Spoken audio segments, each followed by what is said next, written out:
ಪ್ರೀತಿಯುಳ್ಳ ಪರಲೋಕದಲ್ಲಿರುವ ನಮ್ಮ ತಂದೆ, ಅಪ್ಪ, ಮುಂಜಾನೆಯಿಂದ ಈಗಿನವರೆಗೂ ನಿಮ್ಮ ವಾಕ್ಯಗಳನ್ನು ಕೇಳಿ ನಾವು ಮಾಡ್ತಿರುವಂತಹ ತಪ್ಪಾದ ಆಚರಣೆಗಳಿಂದ ಆಚೆ ಬರಲಿಕ್ಕೆ ನಮಗೆ ಸಹಾಯ ಮಾಡಿದ್ದೀರಾ ಅಪ್ಪ. ಇನ್ನು ಮುಂದೆಯೂ ಸಹ ನಿಮ್ಮ ವಾಕ್ಯಗಳನ್ನು ಆಲೋಚನೆ ಮಾಡಬೇಕಾದ್ರೆ ನಮಗೆ ಬೇಕಾಗಿರುವಂತಹ ಬಲವನ್ನು, ಕೃಪೆಯನ್ನು, ಪರಿಶುದ್ಧಾತ್ಮರ ಸಹಾಯವನ್ನು ಕೊಟ್ಟು ನಡೆಸಿ. ಹೇಳ್ತಿರುವಂತಹ ನನಗೂ ಕೇಳ್ತಿರುವಂತಹ ನಿನ್ನ ಮಕ್ಕಳಿಗೂ ಬೇಕಾಗಿರುವಂತಹ ಜ್ಞಾನವನ್ನು ದಯಪಾಲಿಸಿ. ನನ್ನ ಪ್ರಾರ್ಥನೆಯನ್ನು ಯೇಸು ಕ್ರಿಸ್ತರ ನಾಮದಲ್ಲಿ ಸಮರ್ಪಿಸಿ ಬೇಡಿಕೊಳ್ಳುತ್ತಿದ್ದೇನೆ, ಪರಲೋಕದಲ್ಲಿರುವ ನಮ್ಮ ತಂದೆ, ಆಮೇಲೆ. ಪ್ರಿಯರಾದ ದೇವಜನರೇ, ಇವತ್ತು ಈ ಒಂದು ತರಗತಿಗೆ ಸಿದ್ಧಪಡಿಸಲಾಗಿರುವಂಥ ಅಂಶದ ಹೆಸರು ಆಶೀರ್ವಾದವು ಅಂದು ಹೇಗಿತ್ತು, ಇಂದು ಹೇಗಿದೆ. ಮತ್ತೊಮ್ಮೆ ಹೇಳ್ತಿದ್ದೀನಿ ಪ್ರಿಯರೇ, ಅಂಶದ ಹೆಸರು ಆಶೀರ್ವಾದವು ಅಂದು ಹೇಗಿತ್ತು, ಇಂದು ಹೇಗಿದೆ. ಅಂದು ಅಂತ ಹೇಳಿದ್ರೆ ಹಳೆ ಒಡಂಬಡಿಕೆಯ ಬಗ್ಗೆ ಮಾತಾಡ್ತಿದ್ದೀವಿ ಪ್ರಿಯರೇ. ಇಂದು ಅಂತ ಹೇಳಿದ್ರೆ ಕ್ರಿಸ್ತನು ಬಂದ ನಂತರ, ಅಂದರೆ ಹೊಸ ಒಡಂಬಡಿಕೆಯ ಬಗ್ಗೆ ಮಾತಾಡ್ತಿದ್ದೀವಿ. ಅಂದರೆ ನಮ್ಮ ಅಂಶದ ಹೆಸರನ್ನು ಸಿಂಪಲ್ಲಾಗಿ ಹೇಳಬೇಕಾದ್ರೆ ಆಶೀರ್ವಾದ ಹಳೆ ಒಡಂಬಡಿಕೆಯಲ್ಲಿ ಹೇಗಿತ್ತು, ಹೊಸ ಒಡಂಬಡಿಕೆಯಲ್ಲಿ ಹೇಗಿದೆ, ಅಂದರೆ ಈಗ ಪ್ರಸ್ತುತ ಕಾಲದಲ್ಲಿ ಹೇಗಿದೆ.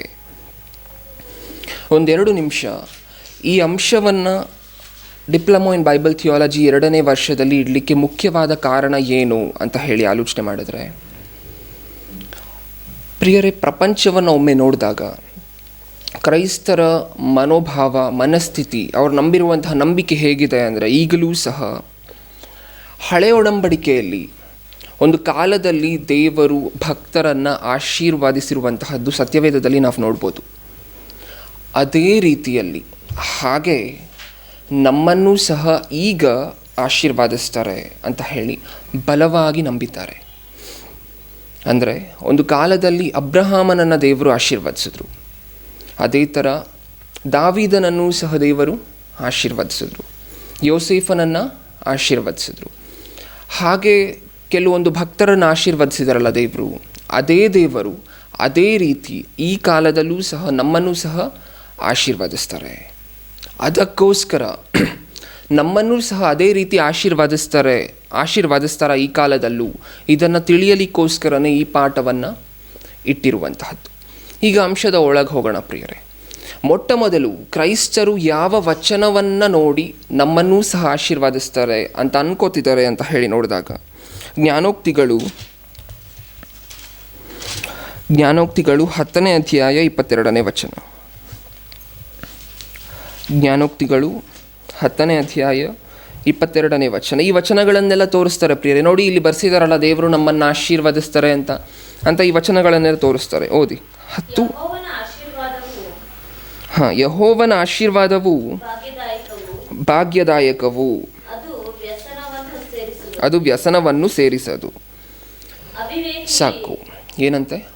ಯೆಹೋವನ ಆಶೀರ್ವಾದವು ಭಾಗ್ಯದಾಯಕವು, ಅಂದರೆ ದೇವರು ಆಶೀರ್ವಾದಿಸ್ತಾರೆ ಅನ್ನುವಂತಹ ಸಂಗತಿ ಖಚಿತವಾಗಿದೆ. ಸೊ ದೇವರು ನಮ್ಮನ್ನು ಸಹ ಆಶೀರ್ವಾದಿಸ್ತಾರೆ. ಇದು ಎಷ್ಟರ ಮಟ್ಟಿಗೆ ಸರಿಯಾಗಿದೆ ಈಗಿನ ಕಾಲಕ್ಕೆ? ಒಂದು ದಿನದಲ್ಲಿ ಹಳೆ ಒಡಂಬಡಿಕೆ ಕಾಲದಲ್ಲಿ ಭಕ್ತರನ್ನು ಆಶೀರ್ವಾದಿಸಿದ್ರು ನಿಜ, ಆದರೆ ಈಗಿನ ಕಾಲಕ್ಕೆ ಅದೇ ಅಪ್ಲೈ ಆಗತ್ತಾ? ಇದು ನಮಗೆ ಗೊತ್ತಾಗಬೇಕಂದ್ರೆ, ಹಳೆ ಒಡಂಬಡಿಕೆಯಲ್ಲಿ ಆಶೀರ್ವದಿಸಿದ್ರಲ್ಲ ಪ್ರಿಯರೇ ಭಕ್ತರನ್ನು, ಯಾವ ಕಾರಣದಿಂದ, ಯಾವ ಕಾಲದಲ್ಲಿ, ಯಾರನ್ನು, ಯಾಕೆ ಆಶೀರ್ವದಿಸಿದ್ರು ಅಂತ ಹೇಳಿ ನಮಗೆ ಗೊತ್ತಾದರೆ, ಆ ಕಾಲದಲ್ಲಿ ಆಶೀರ್ವಾದಿಸಿದಂತೆ ಈ ಕಾಲದಲ್ಲಿ ಆಶೀರ್ವದಿಸ್ತಾರಾ ಅಂದರೆ ನಮಗೆ ಗೊತ್ತಾಗುತ್ತೆ. ಅಂದರೆ ನಾವು ತಿಳಿಬೇಕಾಗಿರುವಂಥದ್ದು ಏನು ಗೊತ್ತಾ? ಈಗ ಹಳೆ ಒಡಂಬಡಿಕೆಯಲ್ಲಿ ಭಕ್ತರನ್ನು ಆಶೀರ್ವದಿಸಿದ್ರು, ಹೌದು. ಏನಕ್ಕೋಸ್ಕರ ಆಶೀರ್ವದಿಸಿದ್ರು ಅಂತ ತಿಳ್ಕೊಂಡ್ರೆ, ಈಗ ನಾವಿರುವಂತಹ ಕಾಲದಲ್ಲಿ ದೇವರು ನಮಗೂ ಅದೇ ರೀತಿ ಆಶೀರ್ವಾದ ಕೊಡ್ತಾರೋ ಇಲ್ವೋ ಅಂತ ಹೇಳಿ ನಮಗೆ ಗೊತ್ತಾಗತ್ತೆ. ಮೊಟ್ಟ ಮೊದಲನೇದಾಗಿ ಭೂಮಿ ಮೇಲೆ ಪ್ರಪ್ರಥಮವಾಗಿ ದೇವರು ಆಶೀರ್ವಾದಿಸಿದಂತಹ ಒಂದು ಸಂಗತಿಯನ್ನು ನಾವು ನೋಡೋಣ ಪ್ರಿಯರೇ. ಆದಿಕಾಂಡ 1ನೇ ಅಧ್ಯಾಯ 28ನೇ ವಚನ. ಆದಿಕಾಂಡ 1ನೇ ಅಧ್ಯಾಯ 28ನೇ ವಚನ. ಇದಲ್ಲದೆ ದೇವರು ಅವರನ್ನು ಆಶೀರ್ವದಿಸಿ, ಯಾರನ್ನು? ಆದಾಮನನ್ನು ಮತ್ತು ಹವ್ವಳನ್ನು ಆಶೀರ್ವದಿಸಿ, ನೀವು ಬಹುಸಂತಾನವುಳ್ಳವರಾಗಿ ಹೆಚ್ಚಿರಿ, ಭೂಮಿಯಲ್ಲಿ ತುಂಬಿಕೊಂಡು ಅದನ್ನು ವಶ ಮಾಡಿಕೊಳ್ಳಿರಿ. ಅದನ್ನು ವಶ ಮಾಡಿಕೊಳ್ಳಿರಿ. ಸಮುದ್ರದ ಮೀನುಗಳ ಮೇಲೆಯೂ ಸಮುದ್ರದ ಮೀನುಗಳ ಮೇಲೆಯೂ ಆಕಾಶದ ಪಕ್ಷಿಗಳ ಮೇಲೆಯೂ ಆಕಾಶದ ಪಕ್ಷಿಗಳ ಮೇಲೆಯೂ ಭೂಮಿಯಲ್ಲಿ ಚಲಿಸುವ ಎಲ್ಲಾ ಜೀವಿಗಳ ಮೇಲೆಯೂ ಭೂಮಿಯಲ್ಲಿ ಚಲಿಸುವ ಎಲ್ಲ ಜೀವಿಗಳ ಮೇಲೆಯೂ ದೊರೆತನ ಮಾಡಿರಿ ಅಂದನು. ದೊರೆತನ ಮಾಡಿರಿ ಅಂದನು. ಅಂದರೆ ಭೂಮಿಯ ಮೇಲೆ ಪ್ರಪ್ರಥಮವಾಗಿ ದೇವರು ಮೊಟ್ಟ ಮೊದಲನೇದಾಗಿ ಯಾರನ್ನಾದರೂ ಆಶೀರ್ವಾದಿಸಿದಾರಾ ಅಂತ ನೋಡಿದ್ರೆ ಇದೇ ಪ್ರಿಯರೇ. ಮೊದಲನೇದಾಗಿ ಭೂಮಿಯ ಮೇಲೆ ಆಶೀರ್ವಾದಿಸಿದ್ದು ಆದಾಮನನ್ನು ಮತ್ತು ಅವರ ಪತ್ನಿಯನ್ನು. ಹಾಗಾದರೆ ಮೊದಲು ಇದನ್ನು ಈ ರೀತಿಯಾದಂಥ ಆಶೀರ್ವಾದವನ್ನು ಕೊಟ್ಟಿದ್ದಾರೆ. ಈ ಆಶೀರ್ವಾದ ಏನಕ್ಕೋಸ್ಕರ ಕೊಟ್ಟಿದ್ದಾರೆ? ಒಂದು ಕಾರಣ ಇರಬೇಕಲ್ವ ಪ್ರಿಯರೇ? ಆಶೀರ್ವಾದ ಕೊಡಬೇಕಂದ್ರೆ ದೇವರು ಸುಮ್ಮನೆ ಕೊಡ್ತಾರಾ? ಇಲ್ಲ. ಹಾಗಾದರೆ ಕಾರಣ ಏನು? ಭೂಮಿ ಕೊಟ್ಟಿರುವಂಥ ಆಶೀರ್ವಾದ ಏನು? ನೀವು ಬಹುಸಂತಾನವುಳ್ಳವರಾಗಿ ಹೆಚ್ಚಿರಿ. ಮೊಟ್ಟ ಮೊದಲನೇದಾಗಿ ಏನು ಮಾಡಬೇಕಂತೆ? ಬಹುಸಂತಾನವುಳ್ಳವರಾಗಿ ಹೆಚ್ಚಿರಿ. ಏನಕ್ಕೋಸ್ಕರ ಈ ಆಶೀರ್ವಾದವನ್ನು ಕೊಟ್ಟರು? ಎಷ್ಟು ಜನ ಇದ್ರು ಪ್ರಿಯರೇ ಭೂಮಿಯ ಮೇಲೆ ಆವಾಗ? ಎಷ್ಟು ಜನ ಇದ್ರು? ಇಬ್ಬರೇ. ಇಬ್ಬರಿಗೋಸ್ಕರ ಇಷ್ಟು ದೊಡ್ಡ ಭೂಮಿಯನ್ನು ಸೃಷ್ಟಿ ಮಾಡಿದ್ರ ದೇವರು? ಇಲ್ಲ. ಅಂದರೆ ದೇವರ ದೃಷ್ಟಿಯಲ್ಲಿ, ದೇವರ ಕೋರಿಕೆಯಲ್ಲಿ ದೇವರಿಗೆ ಸಾಕಷ್ಟು ಜನ ಮಕ್ಕಳು ಬೇಕಾಗಿದ್ದರು. ಅದಕ್ಕೋಸ್ಕರ ಅಂದರೆ ಭೂಮಿಯ ಮೇಲೆ ಆದಾಮನು ಮತ್ತು ಹವ್ವಳು ಇಬ್ಬರೇ ಅಲ್ಲದೆ ಇನ್ನೂ ಸಹ ಹೆಚ್ಚಾದ ಮಕ್ಕಳನ್ನು ಪಡೆಯಲಿಕ್ಕೋಸ್ಕರ ದೇವರು ಆದಾಮನನ್ನು ಹವ್ವಳನ್ನು ಆಶೀರ್ವಾದಿಸ್ತಾರೆ ಮೊಟ್ಟ ಮೊದಲನೇದಾಗಿ. ಅಂದರೆ ದೇವರು ಒಂದು ಆಶೀರ್ವಾದ ಕೊಟ್ಟರು ಅಂತ ಹೇಳಿದ್ರೆ ಅದಕ್ಕೊಂದು ಕಾರಣ ಇತ್ತು. ಏನು? ಭೂಮಿಯನ್ನು ನೀವು ತುಂಬಿಸ್ಬೇಕಿತ್ತು. ಇದು ಮೊಟ್ಟ ಮೊದಲನೇ ಆಶೀರ್ವಾದವಾಗಿರುತ್ತೆ. ಈಗ ಇನ್ನೊಂದು ಆಶೀರ್ವಾದವನ್ನು ನೋಡಿ. ಅದೇ ಆದಿಕಾಂಡ 9ನೇ ಅಧ್ಯಾಯ 1ನೇ ವಚನ. ಆದಿಕಾಂಡ 9ನೇ ಅಧ್ಯಾಯ 1ನೇ ವಚನ. ದೇವರು ನೋಹನನ್ನು ಅವನ ಮಕ್ಕಳನ್ನು ಆಶೀರ್ವದಿಸಿ ಅವರಿಗೆ ಬಹುಸಂತಾನವುಳ್ಳವರಾಗಿ ಹೆಚ್ಚಿರಿ, ಭೂಲೋಕದಲ್ಲೆಲ್ಲ ತುಂಬಿಕೊಳ್ಳಿರಿ. ಸಾಕು. ಅಂದರೆ ಮೊಟ್ಟ ಮೊದಲನೇದಾಗಿ ನಾವು ನೋಡಿದಂಥ ಆಶೀರ್ವಾದದಲ್ಲಿ ಏನಿತ್ತು? ನೀವು ಭೂಮಿಯನ್ನು ತುಂಬಿಕೊಳ್ಳಿರಿ, ಹೆಚ್ಚಿರಿ, ಬಹುಸಂತಾನವುಳ್ಳವರಾಗಿರಿ. ಹೌದಾ? ಅದಕ್ಕೊಂದು ಕಾರಣ ಇತ್ತು. ಮಕ್ಕಳು ಬೇಕಾಗಿದ್ದರು, ಅದಕ್ಕೋಸ್ಕರ ಆಶೀರ್ವಾದವನ್ನು ಕೊಟ್ಟರು. ಇಲ್ಲೂ ಸಹ ನೋಹನ ಕಾಲದಲ್ಲಿ ಜಲಪ್ರಳಯ ಆದ ನಂತರ ಆಶೀರ್ವಾದವನ್ನು ಕೊಡ್ತಿದ್ದಾರೆ. ಏನಂತ? ಅದೇ ಆಶೀರ್ವಾದ ಮತ್ತೆ ಅಲ್ಲಿ ಏನು ಕೊಟ್ಟಿದ್ರು ಇಲ್ಲೂ ಸಹ ಅದೇ ಆಶೀರ್ವಾದವನ್ನು ಕೊಡ್ತಿದ್ದಾರೆ. ಏನು? ಬಹುಸಂತಾನವುಳ್ಳವರಾಗಿ ಹೆಚ್ಚಿರಿ. ಅವನ ಮಕ್ಕಳನ್ನು ಆಶೀರ್ವದಿಸಿ ಅವರಿಗೆ ಬಹುಸಂತಾನವುಳ್ಳವರಾಗಿ ಹೆಚ್ಚಿರಿ, ಭೂಲೋಕದಲ್ಲೆಲ್ಲ ತುಂಬಿಕೊಳ್ಳಿರಿ. ಈ ಆಶೀರ್ವಾದವನ್ನು ಏನು ಕೊಟ್ಟರು ಪ್ರಿಯರೇ? ಈ ಆಶೀರ್ವಾದವನ್ನು ಏನು ಕೊಟ್ಟರು? ಜಲಪ್ರಳಯ ಆಗಿದೆ. ಎಷ್ಟು ಜನ ಇದ್ದಾರೆ ಆಗ? ಹಡಗಿನಲ್ಲಿದ್ದಂಥವರು 8 ಜನ ಭೂಮಿಯ ಮೇಲಿದ್ದಾರೆ. ಆದಾಮನ ಕಾಲದಲ್ಲಿ ಇಬ್ಬರೇ ಇದ್ದರು. ಈ ಕಾಲದಲ್ಲಿ 8 ಜನ. ಸೊ ಇಬ್ಬರೇ ಇದ್ದಂಥ ಕಾಲದಲ್ಲಿ ಒಂದು ಆಶೀರ್ವಾದವನ್ನು ಕೊಟ್ಟರು, ನೀವು ಭೂಮಿಯನ್ನು ತುಂಬಿಕೊಳ್ಳಿರಿ ಅಂತ. ಈ 8 ಜನರು ಭೂಮಿಯ ಮೇಲಿರಬೇಕಾದ್ರೆ ಇಲ್ಲೊಂದು ಆಶೀರ್ವಾದವನ್ನು ಕೊಡ್ತಿದ್ದಾರೆ. ಏನಂತ? ನೀವು ಭೂಮಿಯನ್ನು ತುಂಬಿಕೊಳ್ಳಿರಿ. ಅಂದರೆ 2 ಕಡೆ ಆಶೀರ್ವಾದಿಸಿದಂತೆ ನಮ್ಮ ಕಣ್ಣಿಗೆ ಕಾಣಿಸ್ತಿದೆ. ಮೊಟ್ಟ ಮೊದಲು ಪ್ರಾರಂಭದ ಆಶೀರ್ವಾದಗಳನ್ನು ನಾವು ನೋಡ್ತಾ ಇದ್ದೀವಿ. ಅಂದರೆ 2 ಕಡೆ ಆಶೀರ್ವಾದಿಸಿದ್ದಾರೆ. ಎರಡಕ್ಕೂ ಸಹ ಒಂದು ಕಾರಣ ಇದೆ. ಕಾರಣ ಇಲ್ಲದೆ ಆಶೀರ್ವಾದಿಸಿಲ್ಲ. ಹಾಗಾದರೆ ಮೂರನೇದಾಗಿ ಆಶೀರ್ವದಿಸಿರುವಂತಹ ಸಂಗತಿಯನ್ನು ನಾವು ನೋಡಿದ್ರೆ 12ನೇ ಅಧ್ಯಾಯ, ಆದಿಕಾಂಡ 12ನೇ ಅಧ್ಯಾಯ 1ನೇ ವಚನ. 12:1. ಯೆಹೋವನು ಅಬ್ರಹಾಮನಿಗೆ ನೀನು ಸ್ವದೇಶವನ್ನು, ಬಂಧು ಬಳಗವನ್ನು, ತಂದೆಯ ಮನೆಯನ್ನು ಬಿಟ್ಟು ನಾನು ತೋರಿಸುವ ದೇಶಕ್ಕೆ ಹೊರಟು ಹೋಗು. ನಾನು ನಿನ್ನನ್ನು ದೊಡ್ಡ ಜನಾಂಗವಾಗುವಂತೆ ಮಾಡಿ ಆಶೀರ್ವದಿಸಿ ನಿನ್ನ ಹೆಸರನ್ನು ಪ್ರಖ್ಯಾತಿಗೆ ತರುವೆನು. ಅಂದರೆ ದೇವರು ಅಬ್ರಹಾಮನಿಗೆ ಒಂದು ವಾಗ್ದಾನ ಮಾಡ್ತಿದ್ದಾರೆ. ನಾನು ಹೇಳುವಂತಹ ಸ್ಥಳಕ್ಕೆ ನೀನು ಹೋದರೆ ಏನು ಮಾಡ್ತೀನಿ? ಆಶೀರ್ವದಿಸ್ತೀನಿ ಅಂತ ಹೇಳಿ. ಕ್ರೈಸ್ತರೆಲ್ಲರೂ ಸಹ ಬಹುತೇಕ ಜನರು ಯಾರನ್ನು ತೋರಿಸಿ ಆ ಥರ ನಮ್ಮನ್ನೂ ಸಹ ಆಶೀರ್ವದಿಸಿ ಅಂತ ಕೇಳ್ಕೊತಿದ್ದಾರೆ ಪ್ರಿಯರೇ. ಅಬ್ರಹಾಮನಿಗೆ ಆಶೀರ್ವದಿಸಿದಂತಹ ದೇವರೇ, ಅಬ್ರಹಾಮನನ್ನು ಆಶೀರ್ವದಿಸಿದಂತಹ ದೇವರೇ, ಅದೇ ದೇವರು ಇವತ್ತೇನು ಮಾಡಬೇಕು? ನಮ್ಮನ್ನೂ ಸಹ ಆಶೀರ್ವದಿಸಬೇಕು. ಅಂದರೆ ಕ್ರೈಸ್ತರೆಲ್ಲರೂ ಸಹ ಅಬ್ರಹಾಮನನ್ನು ರೋಲ್ ಮಾಡೆಲ್ ಆಗಿ ಇಟ್ಕೊಂಡಿದ್ದಾರೆ. ಅದೇ ರೀತಿ ನಮ್ಮನ್ನೂ ಸಹ ಆಶೀರ್ವದಿಸಬೇಕು. ಅಬ್ರಹಾಮನಿಗೆ ಒಂದು ವಾಗ್ದಾನ ಮಾಡಿದಂತೆ, ಒಂದು ಆಶೀರ್ವಾದವನ್ನು ಕೊಟ್ಟಂತೆ ಈ ವಚನದಲ್ಲಿ ನಮಗೆ ಕಾಣಿಸ್ತಿದೆ. ಏನಕ್ಕೋಸ್ಕರ ಕೊಟ್ಟರು? ಮೊದಲ 2 ವಚನಗಳಲ್ಲಿ ಆಶೀರ್ವಾದವನ್ನು ಕೊಟ್ಟಿದ್ದು ನಾವು ನೋಡಿದ್ವಿ. ಆ 2 ಆಶೀರ್ವಾದಗಳಿಗೆ ಒಂದು ಕಾರಣ ಇತ್ತು. ಈಗ ಅಬ್ರಹಾಮನನ್ನು ಸಹ ದೇವರು ಆಶೀರ್ವದಿಸ್ತಿದ್ದಾರೆ. ಅಬ್ರಹಾಮನನ್ನು ಏನಕ್ಕೋಸ್ಕರ ಆಶೀರ್ವದಿಸಿದ್ರು ಪ್ರಿಯರೇ? ಯೆಹೋಶುವನ ಗ್ರಂಥ 24ನೇ ಅಧ್ಯಾಯ 2ನೇ ವಚನ.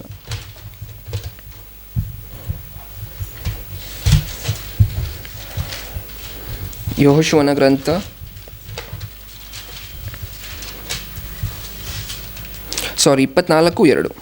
24ನೇ ಅಧ್ಯಾಯ 2ನೇ ವಚನ.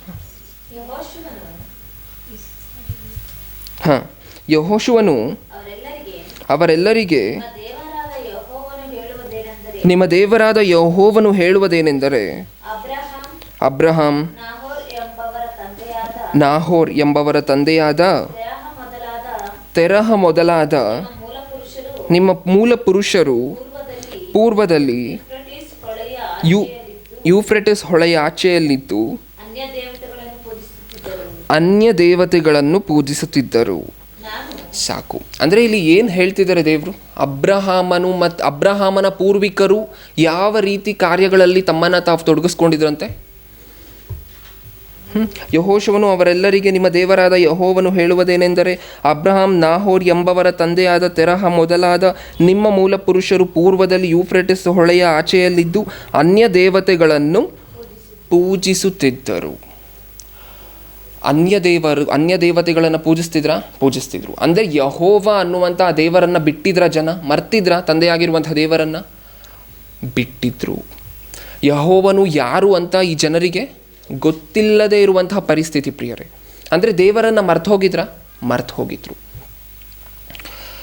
ಆ ಆಚರಣೆಯಿಂದ, ಅಬ್ರಹಾಮನ ಪೂರ್ವಿಕರು ನಡೆಸ್ತಿದ್ದಂತಹ ಆ ಆಚರಣೆಯಿಂದ ಆಚೆ ತರಲಿಕ್ಕೋಸ್ಕರ ಅಬ್ರಹಾಮನನ್ನು ಇನ್ನೊಂದು ಸ್ಥಳಕ್ಕೆ ಕಳಿಸ್ಬೇಕಾದ್ರೆ ಒಂದು ಆಶೀರ್ವಾದವನ್ನು ಕೊಡ್ತಾರೆ, ಒಂದು ವಾಗ್ದಾನವನ್ನು ಮಾಡ್ತಾರೆ. ಅಂದರೆ 3ನೇ ಆಶೀರ್ವಾದಕ್ಕೂ ಸಹ ಒಂದು ಕಾರಣ ಇದೆಯಾ? ಇದೆ. ಏನು ಕಾರಣ? ಅಬ್ರಹಾಮನ ಪೂರ್ವಿಕರು ಪೂಜಿಸ್ತಿದ್ದಂತಹ ದೇವರುಗಳಿಂದ ಅಬ್ರಹಾಮನನ್ನು ಬೇರ್ಪಡಿಸಿ ದೇವರು ಹೇಳಿದಂತಹ ಪಟ್ಟಣಕ್ಕೆ ನೀನು ಹೋಗು, ಅಲ್ಲಿ ನಾನು ಹೇಳಿದಂತೆ ನೀನು ಜೀವಿಸು. ಇದು ಅಬ್ರಹಾಮನಿಗೆ ಕೊಟ್ಟಂಥ ಆಶೀರ್ವಾದ. ಏನು ಕಾರಣ? ಆ ದೇವರುಗಳ ಸಹವಾಸದಿಂದ, ಆ ದೇವರುಗಳ ಪೂಜೆಗಳಿಂದ ಅಬ್ರಹಾಮನನ್ನು ಬೇರ್ಪಡಿಸುವಂತಹದ್ದು. ಇದಕ್ಕೂ ಸಹ ಒಂದು ಕಾರಣ ಇದೆ. ಹಾಗಾದರೆ ಇಸ್ರಾಯೇಲ್ಯರಿಗೆ ಕೊಟ್ಟರಲ್ಲ ಆಜ್ಞೆ, ಇಸ್ರಾಯೇಲ್ಯರಿಗೆ ಕೊಟ್ಟರಲ್ಲ ಆಶೀರ್ವಾದ, ಅದೇನಕ್ಕೋಸ್ಕರ ಕೊಟ್ಟರು? ಇಸ್ರಾಯೇಲ್ಯರಿಗೆ ಆಶೀರ್ವಾದಿಸಿದಂತಹ ಘಟನೆಯನ್ನು ನೋಡೋಣ ಪ್ರಿಯರೇ. ಧರ್ಮೋಪದೇಶಕಾಂಡ 28ನೇ ಅಧ್ಯಾಯ 1ನೇ ವಚನ. ಧರ್ಮೋಪದೇಶಕಾಂಡ 28ನೇ ಅಧ್ಯಾಯ 1ನೇ ವಚನ. ನೀವು ನಿಮ್ಮ ದೇವರಾದ ಯೆಹೋವನ ಮಾತನ್ನು ಶ್ರದ್ಧೆಯಿಂದ ಕೇಳಿ, ನಾನು ಈಗ ನಿಮಗೆ ಬೋಧಿಸುವ ಆತನ ಆಜ್ಞೆಗಳನ್ನೆಲ್ಲ ಅನುಸರಿಸಿ ನಡೆದರೆ ಆತನು ಭೂಮಿಯ ಮೇಲಿರುವ ಎಲ್ಲ ಜನಾಂಗಗಳಿಗಿಂತಲೂ ನಿಮ್ಮನ್ನು ಉನ್ನತ ಸ್ಥಿತಿಗೆ ತರುವನು. ಇದು ಯಾರಿಗೆ ಮಾಡಿದಂತಹ ವಾಗ್ದಾನ? ಯಾರಿಗೆ ಮಾಡಿದಂಥ ಆಶೀರ್ವಾದ? ಇಸ್ರಾಯೇಲ್ಯರಿಗೆ. ಹೌದಾ? ಇದನ್ನೇನಕ್ಕೋಸ್ಕರ ಮಾಡಿದ್ರು? ನಾವು 3 ಸಂಗತಿಗಳನ್ನು, 3 ಘಟನೆಗಳನ್ನು ಇವಾಗವರೆಗೂ ನೋಡಿದ್ದೀವಿ. ಮೊಟ್ಟ ಮೊದಲು ಯಾರನ್ನು ಆಶೀರ್ವಾದ ಮಾಡಿದ್ರು? ಆದಾಮನನ್ನು. ಕಾರಣ ಏನು? ಯಾರೂ ಭೂಮಿಯ ಮೇಲಿರಲಿಲ್ಲ, ಸಂತಾನ ಉಳ್ಳವರಾಗಿ ಹೆಚ್ಚಿರಿ ಅಂತ. ಇನ್ನು 2ನೇದಾಗಿ ಮಾಡಿದಂಥ ಆಶೀರ್ವಾದ ನೋಹನ ಕಾಲದಲ್ಲಿ. ಆಗಲೂ ಸಹ 8 ಜನರನ್ನು ಬಿಟ್ಟರೆ ಭೂಮಿಯ ಮೇಲೆ ಯಾರೂ ಇರಲಿಲ್ಲ, ಬಹು ಸಂತಾನ ಉಳ್ಳವರಾಗಿ ಹೆಚ್ಚಿರಿ ಅಂತ 2ನೇದಾಗಿ ಆಶೀರ್ವಾದ ಮಾಡ್ತಾರೆ. ಇನ್ನು 3ನೇದಾಗಿ ಅಬ್ರಹಾಮನಿಗೆ ಮಾಡಿದಂಥ ಆಶೀರ್ವಾದ ಏನಕ್ಕೋಸ್ಕರ? ಆ ದೇವರುಗಳಿಂದ ಬೇರ್ಪಡಿಸೋದಕ್ಕೋಸ್ಕರ. 4ನೇದಾಗಿ ನಾವು ನೋಡ್ತಿರುವಂತಹ ಸಂಗತಿಗಳಲ್ಲಿ ದೇವರು ಇಸ್ರಾಯೇಲ್ಯರು ಅನ್ನುವಂಥ ಒಂದು ಜನಾಂಗವನ್ನು ಆಶೀರ್ವದಿಸ್ತಿದ್ದಾರೆ. ಇದನ್ನೆಲ್ಲವನ್ನೂ ಸಹ ನಾವೇನಕ್ಕೋಸ್ಕರ ನೋಡ್ತಾ ಇದ್ದೀವಿ ಗೊತ್ತಾ? ಹಳೆಯ ಒಡಂಬಡಿಕೆಯಲ್ಲಿ ಆಶೀರ್ವದಿಸಿದಂತಹ ಭಕ್ತರನ್ನು ಏನಕ್ಕೋಸ್ಕರ ಆಶೀರ್ವದಿಸಿದ್ರು? ಈ ಕಾರಣವನ್ನು ಏನಕ್ಕೋಸ್ಕರ ನೋಡ್ತಾ ಇದ್ದೀವಿ ಗೊತ್ತಾ? ಹೊಸ ಒಡಂಬಡಿಕೆಯಲ್ಲಿ, ಅಂದರೆ ಈಗಿನ ಕಾಲದಲ್ಲಿ ನಮಗೂ ಅದೇ ರೀತಿ ಆಶೀರ್ವಾದ ಸಿಗತ್ತೋ ಇಲ್ವೋ ಅಂತ ಹೇಳಿ ನಮಗೆ ಗೊತ್ತಾಗಬೇಕಾದ್ರೆ, ಹಳೆ ಒಡಂಬಡಿಕೆಯಲ್ಲಿ ಆಶೀರ್ವಾದ ಮಾಡಿದಂತಹ ಭಕ್ತರು ಏನಕ್ಕೋಸ್ಕರ ಆಶೀರ್ವಾದ ಮಾಡಿದ್ರು ಆ ಕಾರಣ ನಮಗೆ ಗೊತ್ತಾದರೆ, ಹೊಸ ಒಡಂಬಡಿಕೆಯಲ್ಲಿ ಈಗ ನಮಗೆ ಆಶೀರ್ವಾದ ಕೊಡ್ತಾರೋ ಇಲ್ವೋ ಅಂತ ನಮಗೆ ಅರ್ಥ ಆಗುತ್ತೆ. ಓಕೆ. 28ನೇ ಅಧ್ಯಾಯ 1ನೇ ವಚನದಲ್ಲಿ ಏನು ಮಾಡಿದ್ದಾರೆ ದೇವರು? ಇಸ್ರಾಯೇಲ್ಯರನ್ನು ಆಶೀರ್ವಾದಿಸಿದ್ದಾರೆ. ಏನಕ್ಕೋಸ್ಕರ ಆಶೀರ್ವಾದಿಸಿದ್ರು ಪ್ರಿಯರೇ ಇಸ್ರಾಯೇಲ್ಯರನ್ನು? ಆ 3 ಆಶೀರ್ವಾದಗಳಿಗೆ ಒಂದು ಕಾರಣ ಇತ್ತು. ಹಾಗಾದರೆ ಇಸ್ರಾಯೇಲ್ಯರಿಗೆ ಆಶೀರ್ವಾದ ಮಾಡಿದ್ರು ಅದಕ್ಕೂ ಸಹ ಒಂದು ಕಾರಣ ಇರಬೇಕಲ್ವ ಪ್ರಿಯರೇ? ನಾರ್ಮಲ್ ಆಗಿ ಮನುಷ್ಯನಿಗಿರುವಂತಹ ಒಂದು ಅಭ್ಯಾಸ ಏನು ಗೊತ್ತಾ, ಒಂದು ಗುಣ, ನಾವೆಲ್ಲಾದರೂ ಇನ್ನೊಂದು ಕಡೆ ಹೋಗಿ ಒಂದಷ್ಟು ವರ್ಷಗಳು ಇದ್ವಿ ಅಂತ ಹೇಳಿ ಅಂದ್ಕೊಳ್ಳಿ. ನಾವೆಲ್ಲರೂ ಸಹ ಕರ್ನಾಟಕಕ್ಕೆ ಸಂಬಂಧಪಟ್ಟಂತಹ ಜನಾಂಗಗಳು, ಅಂದರೆ ನಾವು ಸಾಕಷ್ಟು ವರ್ಷಗಳಿಂದ ಕರ್ನಾಟಕದಲ್ಲಿರುವಂತಹ ಜನರಾಗಿರೋದ್ರಿಂದ ನಾವು ತಮಿಳ್ನಾಡಿಗೋ ಆಂಧ್ರ ಪ್ರದೇಶಕ್ಕೋ ಹೋದ್ವಿ ಅಂದ್ಕೊಳ್ಳಿ ಪ್ರಿಯರೇ. ಅಲ್ಲೇ ಒಂದು 20 ವರ್ಷಗಳು ಇದ್ವಿ ಅಂದ್ಕೊಳ್ಳಿ. ಅಲ್ಲಿರುವಂಥ ಭಾಷೆಯ ಜೊತೆಯಲ್ಲಿ ಇನ್ನು ಏನೇನು ಕಲಿತೀವಿ ನಾವು? ಆ ಜನರ ಆಚರಣೆ, ಆ ಜನರ ಒಂದು ಸಂಸ್ಕೃತಿ ಸಂಸ್ಕಾರವನ್ನು ಸಹ ನಾವು ಕಲ್ತ್ಕೋತೀವಿ. ಹೌದಾ? ನಮ್ಮ ರಾಜ್ಯವನ್ನು ಬಿಟ್ಟು ಇನ್ನೊಂದು ರಾಜ್ಯಕ್ಕೆ ಹೋಗಿ, ನಾವಿರುವಂತಹ ಸ್ಥಳವನ್ನು ಬಿಟ್ಟು ಇನ್ನೊಂದು ಸ್ಥಳಕ್ಕೆ ಹೋಗಿ ಒಂದು 20 ವರ್ಷ 30 ವರ್ಷ ಇದ್ದರೆ ಏನಾಗುತ್ತೆ? ಅವರ ಆಚರಣೆಗಳು, ಅವರ ಗುಣ ಸ್ವಭಾವಗಳು ನಮಗೂ ಸಹ ಬರುತ್ತೆ. ಇಸ್ರಾಯೇಲ್ಯರು ಯಾರ ಸೆರೆಯಲ್ಲಿದ್ದರು? ಐಗುಪ್ತ್ಯರ ಸೆರೆಯಲ್ಲಿದ್ದರು. ಅಷ್ಟೊಂದು ವರ್ಷಗಳು, 100 ವರ್ಷಗಳು ಐಗುಪ್ತ್ಯರ ಸೆರೆಯಲ್ಲಿದ್ದರಲ್ಲ, ಐಗುಪ್ತ್ಯರ ದೇವರುಗಳು, ಐಗುಪ್ತ್ಯರು ಪೂಜಿಸ್ತಿದ್ದಂತಹ ಕ್ರಮಗಳಿಗೆ ಇವರೂ ಸಹ ತಮ್ಮನ್ನು ತಾವು ಒಳಪಡಿಸಿಕೊಂಡು ಇವರೂ ಸಹ ಐಗುಪ್ತ್ಯರ ತರಹ ದೇವರುಗಳನ್ನು, ಅನ್ಯ ದೇವರುಗಳನ್ನು ಪೂಜಿಸ್ತಿದ್ರು. ಅದರಿಂದ ಹೊರಗಡೆ ತರಲಿಕ್ಕೆ ದೇವರು ಏನು ಮಾಡಿದ್ರು? ಆಶೀರ್ವದಿಸಿದ್ರು. ಇದು ಇಸ್ರಾಯೇಲ್ಯರನ್ನು ಆಶೀರ್ವಾದಿಸುವುದರ ಹಿಂದೆ ಇರುವಂತಹ ಕಾರಣ. ಮೊದಲು 3 ಆಶೀರ್ವಾದಗಳಿಗೆ ಒಂದು ಕಾರಣ ಇತ್ತು. 4ನೇದಾಗಿ ಇಸ್ರಾಯೇಲ್ಯರನ್ನು ಆಶೀರ್ವಾದಿಸುವಂತಹ ಒಂದು ಸಂದರ್ಭವನ್ನು ನಾವು ನೋಡ್ತಾ ಇದ್ದೀವಿ.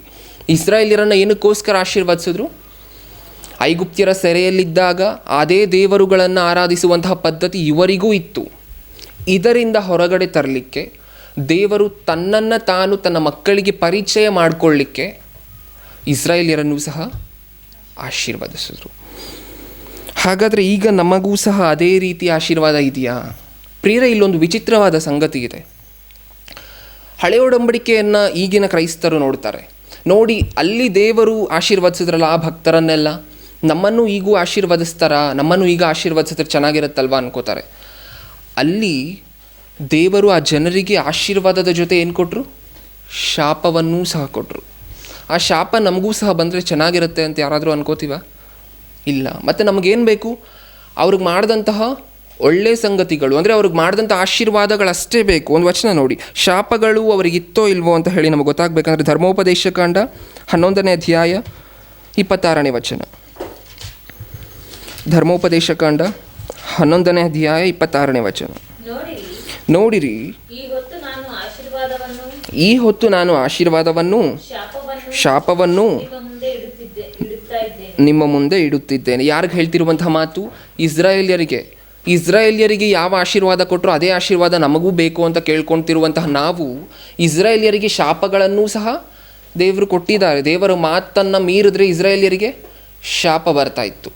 ಆ ಶಾಪಗಳು ಸಹ ನಮಗಿದ್ರೆ ಎಷ್ಟು ಚೆನ್ನಾಗಿರ್ತಾ ಇತ್ತು ಅಂತ ಯಾವತ್ತಾದರೂ ಅಂದ್ಕೊಂಡಿದ್ದೀವ? ಇಲ್ಲ. ಆಗಿನ ಕಾಲದಲ್ಲಿ ಆಶೀರ್ವಾದ ಇತ್ತು, ಅದೇ ರೀತಿ ಶಿಕ್ಷೆಯೂ ಸಹ ಇತ್ತು. ಹೊಸ ಒಡಂಬಡಿಕೆಯಲ್ಲಿ ಯೇಸು ಕ್ರಿಸ್ತರು ಬಂದು ನಾವು 1 ಸತಿ ತಪ್ಪು ಮಾಡಿದ್ರೆ ಕ್ಷಮಿಸ್ತಾರೆ, 2 ಸತಿ ತಪ್ಪು ಮಾಡಿದ್ರೆ ಕ್ಷಮಿಸ್ತಾರೆ, ಹೌದಲ್ವಾ? ಈಗ ಕ್ರೈಸ್ತರೆಲ್ಲರೂ ಸಹ ನಾವು ದಿನನಿತ್ಯ ತಪ್ಪನ್ನು ಮಾಡ್ತಾನೆ ಹೋಗ್ತಾ ಇದ್ದೀವಿ, ಆದರೆ ಕ್ಷಮಿಸ್ತಿದ್ದಾರ? ಕ್ಷಮೆ ಅನ್ನುವಂತಹದ್ದು ಇದೆಯಾ ನಮಗೆ? ಇದೆ. ಈ ಕ್ಷಮೆ ನಮಗಿದೆ, ಆದರೆ ಹಳೆಯ ಒಡಂಬಡಿಕೆಯಲ್ಲಿ ಅಷ್ಟು ಸುಲಭವಾಗಿರಲಿಲ್ಲ ಧರ್ಮಶಾಸ್ತ್ರ. ಅದಕ್ಕೋಸ್ಕರ ಅವ್ರಿಗೆ ಆಶೀರ್ವಾದದ ಜೊತೆ ಶಾಪವೂ ಸಹ ಇತ್ತು. ನಮಗೆ ಶಾಪ ಮಾತ್ರ ನಮಗೆ ಬೇಡ. ಏನು ಹೇಳಿದರೆ ಪ್ರಿಯರು 28ನೇ ವಚನದಲ್ಲಿ? 26ನೇ ವಚನ. ನೋಡಿರಿ, ಈ ಹೊತ್ತು ನಾನು ಆಶೀರ್ವಾದವನ್ನು ಶಾಪವನ್ನು ನಿಮ್ಮ ಮುಂದೆ ಇಡುತ್ತಾ ಇದ್ದೇನೆ. ನಾನು ಈಗ ನಿಮಗೆ ಬೋಧಿಸುವ ನಿಮ್ಮ ದೇವರಾದ ಯೆಹೋವನ ಆಜ್ಞೆಗಳಿಗೆ ನೀವು ವಿಧೇಯರಾಗಿ ನಡೆದರೆ ಆಶೀರ್ವಾದವು, ಆ ಆಜ್ಞೆಗಳಿಗೆ ವಿಧೇಯರಾಗದೆ ನಾನು ಈಗ ಬೋಧಿಸುವ ಮಾರ್ಗವನ್ನು ಬಿಟ್ಟು ನಿಮಗೆ ಗೊತ್ತಿಲ್ಲದ ಇತರ ದೇವರುಗಳನ್ನು ಅವಲಂಬಿಸಿದರೆ ಶಾಪವು ನಿಮಗುಂಟಾಗುವುದು. ಅಂದರೆ ಶಾಪ ಬರ್ತಾ ಇತ್ತು. ಇದನ್ನು ಮಾತ್ರ ಯಾರೂ ಸಹ ನೋಡಿ ನಮಗೂ ಸಹ ಶಾಪ ಬಂದರೆ ಚೆನ್ನಾಗಿರುತ್ತೆ, ನಮಗೂ ಸಹ ಶಾಪ ಅನ್ನುವಂಥದ್ದು ಅಪ್ಲಿಕೇಬಲ್ ಆದರೆ ಚೆನ್ನಾಗಿರುತ್ತೆ ಅಂತೀವ? ಇಲ್ಲ. ನಮಗೇನು ಬೇಕು? ಆಶೀರ್ವಾದ ಒಂದೇ. ಹೋಗಲಿ, ಈ ಆಶೀರ್ವಾದ ಈ ಶಾಪ ಈ ಎಲ್ಲವೂ ಸಹ ಯಾರಿಗೋಸ್ಕರ ಕೊಟ್ಟಿದ್ದಾರೆ? ಮುಖ್ಯವಾಗಿ ಆಶೀರ್ವಾದವನ್ನು ಯಾರಿಗೋಸ್ಕರ ಕೊಟ್ಟಿದ್ರು? ಈ ಧರ್ಮಶಾಸ್ತ್ರವನ್ನು ಯಾರಿಗೋಸ್ಕರ ಕೊಟ್ಟಿದ್ರು? ಸ್ಪಷ್ಟವಾಗಿ ರೋಮಾಪುರದವರಿಗೆ ಬರೆದ ಪತ್ರಿಕೆಯಲ್ಲಿ 9ನೇ ಅಧ್ಯಾಯ 4ನೇ ವಚನ. ದೇವರೇ ಸ್ವತಃ ಸ್ಪಷ್ಟವಾಗಿ ಇದೆಲ್ಲವೂ ಸಹ ಯಾರಿಗೋಸ್ಕರ ಅಂತ ಹೇಳಿದರೆ ನೋಡಿ ಪ್ರಿಯರೇ. ರೋಮಾಪುರದವರಿಗೆ ಬರೆದ ಪತ್ರಿಕೆ 9ನೇ ಅಧ್ಯಾಯ 4ನೇ ವಚನ. ಅವರು ಇಸ್ರಾಯೇಲನ ವಂಶದವರು, ದೇವರು ಪುತ್ರರಾಗಿ ಸ್ವೀಕರಿಸಿದವರು ಆಗಿದ್ದಾರೆ. ಅವರಲ್ಲಿ ದೇವರ ತೇಜ ಸಾನ್ನಿಧ್ಯವೂ ಇದೆ. ಅವರ ಸಂಗಡ ದೇವರು ಒಡಂಬಡಿಕೆಗಳನ್ನು ಮಾಡಿಕೊಂಡನು. ಇಲ್ಲಿ ಮುಖ್ಯವಾಗಿ ಮೊದಲನೇ ಸಾಲಿನಲ್ಲಿ ಏನಿದೆ? ಅವರು ಇಸ್ರಾಯೇಲನ ವಂಶದವರು, ಅಂದರೆ ಇಸ್ರಾಯೇಲನ ವಂಶದವರ ಜೊತೆಯಲ್ಲಿ, ಈಗ ಅಲ್ಲಿಂದ ಓದಿ, ದೇವರ ಸಾನ್ನಿಧ್ಯವೂ ಇದೆ. ಅವರ ಸಂಗಡ ದೇವರು ಒಡಂಬಡಿಕೆಗಳನ್ನು ಮಾಡಿಕೊಂಡನು. ಅಂದರೆ ಇದು ಯಾರಿಗೋಸ್ಕರ ಹೇಳ್ತಿರುವಂತಹ ಮಾತು? ಇಸ್ರಾಯೇಲ್ಯರಿಗಾಗಿ, ಇಸ್ರಾಯೇಲ್ಯರನ್ನು ಕುರಿತು ಬರೆಸಿರುವಂತಹ ಮಾತು. ಇಸ್ರಾಯೇಲ್ಯನ ವಂಶದವರು ಅಂದರೆ ಇಸ್ರಾಯೇಲ್ಯರಿಗೋಸ್ಕರ ದೇವರು ಒಡಂಬಡಿಕೆಯನ್ನು ಅವ್ರ ಜೊತೆ ಮಾಡ್ಕೊಂಡ್ರಂತೆ. ಮುಂದೆ ಮಾಡಿಕೊಂಡನು. ಅವರಿಗೆ ಧರ್ಮಶಾಸ್ತ್ರವು, ದೇವಾಲಯದಲ್ಲಿ ನಡೆಯುವ ಆರಾಧನೆಯು, ವಾಗ್ದಾನಗಳು ಕೊಡೋಣವಾದವು. ಈ ಧರ್ಮಶಾಸ್ತ್ರ ಅನ್ನುವಂತಹದ್ದು, ಮತ್ತು ಮುಂದೆ ಒಡಂಬಡಿಕೆ ಅನ್ನುವಂತಹದ್ದು, ಧರ್ಮಶಾಸ್ತ್ರ ಅನ್ನುವಂತಹದ್ದು ಹಾಗೂ ವಾಗ್ದಾನ ಅನ್ನುವಂತಹದ್ದು ಎಲ್ಲವೂ ಸಹ ಯಾರಿಗೆ ಕೊಟ್ಟಿದ್ದು? ಇಸ್ರಾಯೇಲ್ಯರಿಗೆ. ಅಂದರೆ ಮೊದಲನೇ ಸಾಲಿನಲ್ಲಿ ಒಂದು ಮಾತಿದೆ, ಇಸ್ರಾಯೇಲನ ವಂಶದವರಿಗೆ ಅಂತ ಹೇಳಿ. ಅಂದರೆ ಇಸ್ರಾಯೇಲ್ಯರ ಜೊತೆಯಲ್ಲಿ ದೇವರು ಏನು ಮಾಡಿಕೊಂಡ್ರು? ಒಡಂಬಡಿಕೆ ಮಾಡಿಕೊಂಡ್ರು. ಅವ್ರಿಗೆ ಏನು ಮಾಡಿದ್ರು? ಆಶೀರ್ವಾದ ಅಂದರೆ ವಾಗ್ದಾನವನ್ನು ಕೊಟ್ಟರು, ಧರ್ಮಶಾಸ್ತ್ರವನ್ನು ಕೊಟ್ಟರು. ಇವೆಲ್ಲವೂ ಸಹ ಯಾರಿಗೆ ಕೊಟ್ಟಿರುವಂತಹದ್ದು? ಇಸ್ರಾಯೇಲ್ಯರಿಗೆ ಮಾತ್ರ. ಇದು ಹಳೆ ಒಡಂಬಡಿಕೆಯ ಆಶೀರ್ವಾದಗಳನ್ನು ಕುರಿತದ್ದು ಪ್ರಿಯರೇ. ನಾವಿಷ್ಟೊತ್ತು ನೋಡಿದ್ದು ಅಂದರೆ ಹಳೆ ಒಡಂಬಡಿಕೆಯಲ್ಲಿ 4 ಸಂದರ್ಭಗಳನ್ನು ನೋಡಿದ್ವಿ. ಮೊದಲನೇ ಸಂದರ್ಭದಲ್ಲಿ, ಎರಡನೇ ಸಂದರ್ಭದಲ್ಲಿ ಆಶೀರ್ವಾದ ಮಾಡಬೇಕಾದ್ರೆ ಆದಾಮನಿಗೂ ನೋಹನಿಗೂ ಉದ್ದೇಶ ಏನಿತ್ತು? ಬಹು ಸಂತಾನವುಳ್ಳವರಾಗಿ ಹೆಚ್ಚಬೇಕಾಗಿತ್ತು. ಅದಕ್ಕೋಸ್ಕರ ಆಶೀರ್ವಾದಿಸಿದ್ರು. ಇನ್ನು ಅಬ್ರಹಾಮನಿಗೆ ಏನಕ್ಕೋಸ್ಕರ ಆಶೀರ್ವಾದಿಸಿದ್ರು? ಅವರ ಪಿತೃಗಳು ಪೂಜಿಸ್ತಿದ್ದಂಥ ಆ ದೇವತೆಗಳಿಂದ ಇವರನ್ನು ಬೇರ್ಪಡಿಸಬೇಕಿತ್ತು. ಇನ್ನು ಇಸ್ರಾಯೇಲ್ಯರನ್ನು ಏನಕ್ಕೋಸ್ಕರ ಆಶೀರ್ವದಿಸಿದ್ರು? ಐಗುಪ್ತ್ಯದಲ್ಲಿದ್ದಾಗ ಅದೇ ಆಚರಣೆಗಳನ್ನು ನೋಡಿ ದೇವರನ್ನು ಮರೆತು ಹೋಗಿ ಅದೇ ದೇವತೆಗಳನ್ನು ಪೂಜೆ ಮಾಡ್ತಾಯಿದ್ರು. ಅದರಿಂದ ಹೊರಗಡೆ ತರಿಸಲಿಕ್ಕೆ ದೇವರು ತನ್ನನ್ನು ತಾನು ತನ್ನ ಮಕ್ಕಳಿಗೆ ಪರಿಚಯ ಮಾಡಿಕೊಳ್ಳಿಕ್ಕೋಸ್ಕರ ಆಶೀರ್ವದಿಸಿದ್ರು. ಹಾಗಾದರೆ ಹಳೆ ಒಡಂಬಡಿಕೆ ಅಷ್ಟರಲ್ಲೂ ಸಹ ಆಶೀರ್ವಾದ ಮಾಡಿದ್ದಾರೆ ಅಂತ ಹೇಳಿದ್ರೆ ಅದಕ್ಕೆ ಒಂದು ಕಾರಣ ಇದೆ. ಹೊಸ ಒಡಂಬಡಿಕೆಯಲ್ಲಿ ಇದೇ ರೀತಿ ನಮ್ಮನ್ನೂ ಸಹ ಆಶೀರ್ವಾದಿಸ್ತಾರಾ ಅಂತ ಹೇಳಿ ನಿಮ್ಮ ಮನಸ್ಸಿನಲ್ಲಿ ಒಂದು ಪ್ರಶ್ನೆ ಬಂದರೆ, ಲೂಕನು ಬರೆದ ಸುವಾರ್ತೆ, ಹೊಸ ಒಡಂಬಡಿಕೆಗೆ ಹೋಗ್ತಿದ್ದೀವಿ ಪ್ರಿಯರೇ. ಹೊಸ ಒಡಂಬಡಿಕೆಯಲ್ಲಿ ಯಾವ ರೀತಿ ದೇವರು ಆಶೀರ್ವಾದಿಸ್ತಾರೆ, ಹೊಸ ಒಡಂಬಡಿಕೆಯಲ್ಲಿ ಆಶೀರ್ವಾದ ಅನ್ನುವಂಥ ಪದಕ್ಕೆ ಅರ್ಥ ಏನು ಅಂತ ಹೇಳಿ ನಾವು ನೋಡ್ತಾ ಇದ್ದೀವಿ. ಲೂಕನು ಬರೆದ ಸುವಾರ್ತೆ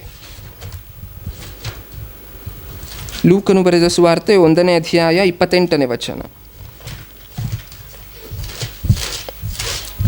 ಲೂಕನು ಬರೆದ ಸುವಾರ್ತೆ 1ನೇ ಅಧ್ಯಾಯ 28ನೇ ವಚನ. ಆ ದೂತನು ಆಕೆಯ ಬಳಿಗೆ ಬಂದು, ಯಾರ ಬಳಿಗೆ ಬಂದು? ಮರಿಯಳ ಬಳಿಗೆ ಬಂದು,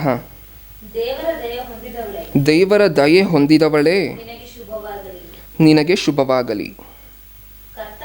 ಕರ್ತನು ನಿನ್ನ ಸಂಗಡ ಇದ್ದಾನೆ ಅಂದನು. ಆಕೆಯು ಆ ಮಾತಿಗೆ ತತ್ತರಿಸಿ, ಇದೆಂಥ ಆಶೀರ್ವಾದ ಎಂದು ಯೋಚನೆ ಮಾಡುತ್ತಿರಲಾಗಿ ಆ ದೂತನು ಆಕೆಗೆ, ಅಂದರೆ ದೇವರು ಒಂದು ಆಶೀರ್ವಾದವನ್ನು ಮರಿಯಳಿಗೋಸ್ಕರ ಕಳಿಸಿದ್ದಾರೆ. ಹಾಗಾದರೆ ದೇವರ ಆಶೀರ್ವಾದಿಸಿದ್ರು, ಇನ್ನು ಸುಖವಾಗಿ ಆರಾಮಾಗಿ ಜೀವನದಲ್ಲಿ ಇರ್ಬೋದಲ್ವಾ, ಹಳೆ ಒಡಂಬಡಿಕೆ ಥರನೇ ಅಂತ ಅಂದ್ಕೊಂಡ್ರೆ. ಹೊಸ ಒಡಂಬಡಿಕೆ ಆಶೀರ್ವಾದ ಅಂದರೆ ಏನು ಅಂತ ಕೆಳಗಡೆ ಹೇಳ್ತಿದ್ದಾರೆ, ಓದಿ ಪ್ರಿಯರೇ. ಇದೆಂಥ ಆಶೀರ್ವಾದ ಎಂದು ಯೋಚನೆ ಮಾಡುತ್ತಿರಲಾಗಿ ಆ ದೂತನು ಆಕೆಗೆ, ಮರಿಯಳೇ, ಹೆದರಬೇಡ, ನಿನಗೆ ದೇವರ ದಯೆ ದೊರಕಿತು. ಇಗೋ, ನೀನು ಗರ್ಭಿಣಿಯಾಗಿ ಒಬ್ಬ ಮಗನನ್ನು ಹೆರುವಿ. ಆತನಿಗೆ ಯೇಸುವೆಂದು ಹೆಸರಿಡಬೇಕು. ಸಾಕು. ಏನಂತೆ ಆಶೀರ್ವಾದ ಮರಿಯಳಿಗೆ ಕೊಟ್ಟಿತ್ತು? ಯೇಸು ಕ್ರಿಸ್ತರನ್ನು ಹೆರುವಂತಹ ಆಶೀರ್ವಾದ. ಸಂತೋಷವಾಗಿತ್ತ ಪ್ರಿಯರೇ? ಮರಿಯಳಿಗೆ ಮದುವೆ ಆಗಿತ್ತಾ ಹೋಗಲಿ ಮರಿಯಳಿಗೆ ಆ ಸಂದರ್ಭದಲ್ಲಿ? ಇಲ್ಲ. ಮದುವೆ ಆಗದೇ ಇರುವಂತಹ ಒಂದು ಕನ್ಯೆಗೆ ನೀನು ಮಗುವನ್ನು ಹೆರುವಿ, ನೀನು ಆಶೀರ್ವಾದ ಹೊಂದಿದವಳು ಅಂದರೆ ಹೇಗಿರುತ್ತೆ ಒಮ್ಮೆ ಯೋಚನೆ ಮಾಡಿ ನೋಡಿ. ಹೇಗಿರುತ್ತೆ? ಬಾಧೆಯಾಗಿರುತ್ತಾ ಆಶೀರ್ವಾದವಾಗಿರುತ್ತಾ? ಆಶೀರ್ವಾದ ಅಂತ ತನ್ನ ಮನಸ್ಸಿನಲ್ಲಿ ಏನಾದರೂ ಅನಿಸುತ್ತಾ? ಇಲ್ಲ. ಇದು ಹೊಸ ಒಡಂಬಡಿಕೆಯ ಆಶೀರ್ವಾದ. ಅಂದರೆ ದೇವರಿಗೆ ನಾವು ಹತ್ತಿರವಾಗಿರುವಂತಹದ್ದು. ದೇವರು ಮರಿಯಳ ಸಂಗಡ ಇದ್ದಾನೆ ಅಂತ ಹೇಳಿ ಒಂದು ಮಾತನ್ನು ನೀವು ನೋಡಿದ್ರಿ ಇದೇ ವಚನದಲ್ಲಿ. ಅಂದರೆ ದೇವರ ಸಂಗಡ ನಾವಿರುವಂತಹದ್ದು, ದೇವರ ವಾಕ್ಯದಲ್ಲಿ ನಾವಿರುವಂತಹದ್ದು, ನಮಗೆ ವಾಕ್ಯ ತಿಳಿಸಿರುವಂತಹದ್ದು. ಇದೇ ಹೊಸ ಒಡಂಬಡಿಕೆಯಲ್ಲಿ ಆಶೀರ್ವಾದ. ಹೊಸ ಒಡಂಬಡಿಕೆಯಲ್ಲಿ ಆಶೀರ್ವಾದದ ಜೊತೆ ಈ ಲೋಕದಲ್ಲಿ ಕಷ್ಟಗಳಿರುತ್ತಾ? ಸ್ವಲ್ಪ ಹೋರಾಟಗಳು ಈ ಲೋಕದಲ್ಲಿ ಹೊಸ ಒಡಂಬಡಿಕೆ ಆಶೀರ್ವಾದ ಪ್ರಕಾರ ಇರುತ್ತೆ. ಇನ್ನೊಂದು ವಚನ, ಲೂಕನು ಬರೆದ ಸುವಾರ್ತೆ 1ನೇ ಅಧ್ಯಾಯ 42ನೇ ವಚನ. ಲೂಕನು ಬರೆದ ಸುವಾರ್ತೆ 1ನೇ ಅಧ್ಯಾಯ 42ನೇ ವಚನ. ಮತ್ತು ಎಲಿಜಬೆತಳು ಪವಿತ್ರಾತ್ಮ ಭರಿತಳಾಗಿ ಮಹಾಧ್ವನಿಯಿಂದ ಕೂಗಿ, ನೀನು ಸ್ತ್ರೀಯರೊಳಗೆ ಆಶೀರ್ವಾದ ಹೊಂದಿದವಳು ಮತ್ತು ನಿನ್ನಲ್ಲಿ ಹುಟ್ಟುವ ಕೂಸು ಆಶೀರ್ವಾದ ಹೊಂದಿದ್ದು. ಯಾರಿಗೆ ಹೇಳ್ತಿರುವಂತಹ ಮಾತಿದು? ಎಲಿಜಬೆತಳು ಯೇಸು ಕ್ರಿಸ್ತರ ತಾಯಿಯಾಗಿರುವಂತಹ ಮರಿಯಳಿಗೆ ಹೇಳ್ತಿರುವಂತಹ ಮಾತು. ಏನು ಹೇಳ್ತಿದ್ದಾರೆ? ನೀನು ಆಶೀರ್ವಾದ ಹೊಂದಿದವಳು. ಮರಿಯಳಿಗಾಗಲೇ ಒಂದು ಸತಿ ಶಾಕ್ ಆಗಿದೆ. ಏನು? ಅಯ್ಯೋ, ನನಗಿನ್ನ ಮದುವೆನೇ ಆಗಿಲ್ಲ, ಆದರೆ ನಾನು ಮಗುವನ್ನು ಹೆರ್ತೀನಂತೆ. ಆಗಲೇ ಒಂದು ಸತಿ ಶಾಕ್ ಆಗಿದೆ. ಈಗ ಎಲಿಜಬೆತಳು ಏನು ಹೇಳ್ತಿದ್ದಾರೆ ಮರಿಯಳ ಹತ್ರ? ನೀನು ಆಶೀರ್ವಾದ ಹೊಂದಿದವಳು. ಅಂದರೆ ಯೇಸು ಕ್ರಿಸ್ತರನ್ನು ಹೆರ್ಲಿಕ್ಕೆ ನೀನು ಹೋಗ್ತಿದ್ಯಾ. ಮುಂದೆ ಇನ್ನೊಂದೇನೋ ಮಾತು ಹೇಳಿದ್ದಾರೆ. ಏನು? ನಿನ್ನ ಗರ್ಭದಲ್ಲಿ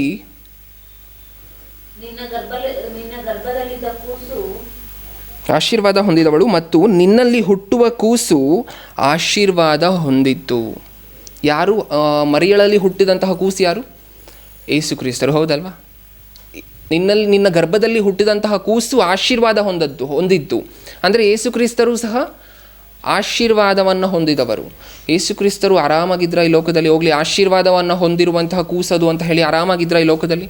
ಕಷ್ಟಗಳಿಲ್ಲದೆ, ಶ್ರಮೆಗಳಿಲ್ಲದೆ, ಬಾಧೆಗಳಿಲ್ಲದೆ ಇದ್ರ ಈ ಲೋಕದಲ್ಲಿ? ಇಲ್ಲ.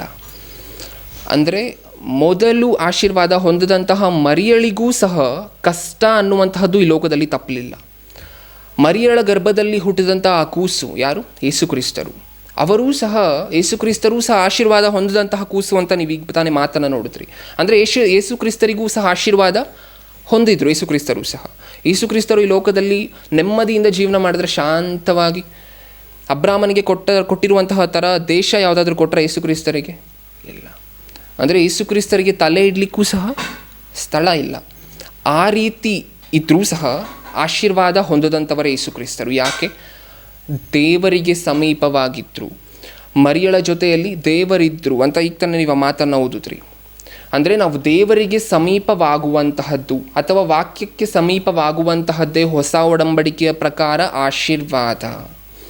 ಮುಂದೆ ಹೊಸ ಒಡಂಬಡಿಕೆಯಲ್ಲಿ ಇನ್ನು ಯಾವ ರೀತಿ ಆಶೀರ್ವಾದ ಇದೆ ಅಂತ ಹೇಳಿ ನೋಡಿದಾಗ, ಲೂಕನು ಬರೆದ ಪೇತ್ರನ ಮೊದಲನೇ ಪತ್ರಿಕೆ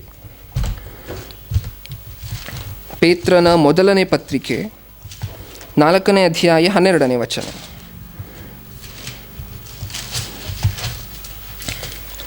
ಪೇತ್ರನ ಮೊದಲನೇ ಪತ್ರಿಕೆ 4ನೇ ಅಧ್ಯಾಯ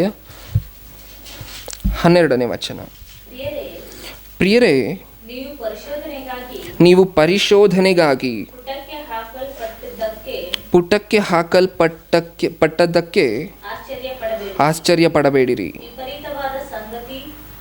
ಇದು ಯಾರಿಗೋಸ್ಕರ ಗೊತ್ತಾ ಹೇಳ್ತಿರುವಂತಹ ಮಾತು? ಮುಖ್ಯವಾಗಿ ಕ್ರೈಸ್ತರಿಗೋಸ್ಕರನೇ ಹೇಳ್ತಿರುವಂತಹ ಮಾತು. ಏನು ಹೇಳ್ತಿದ್ರೆ? ಪರಿಶೋಧನೆಗಾಗಿ ಪುಟಕ್ಕೆ ಹಾಕಲ್ಪಟ್ಟದ್ದಕ್ಕೆ ಆಶ್ಚರ್ಯಪಡಬೇಡಿರಿ. ಅಂದರೆ ನಿಮಗೆ ಟೆಸ್ಟಿಗೋಸ್ಕರ ದೇವರು ಒಂದು ಪರೀಕ್ಷೆಯನ್ನು ಇಟ್ಟಿದ್ದಾರಾ? ಅದಕ್ಕೋಸ್ಕರ ನೀವೇನು ಪಡಬಾರ್ದು? ಆಶ್ಚರ್ಯ ಪಡಬಾರ್ದು. ಮುಂದೆ,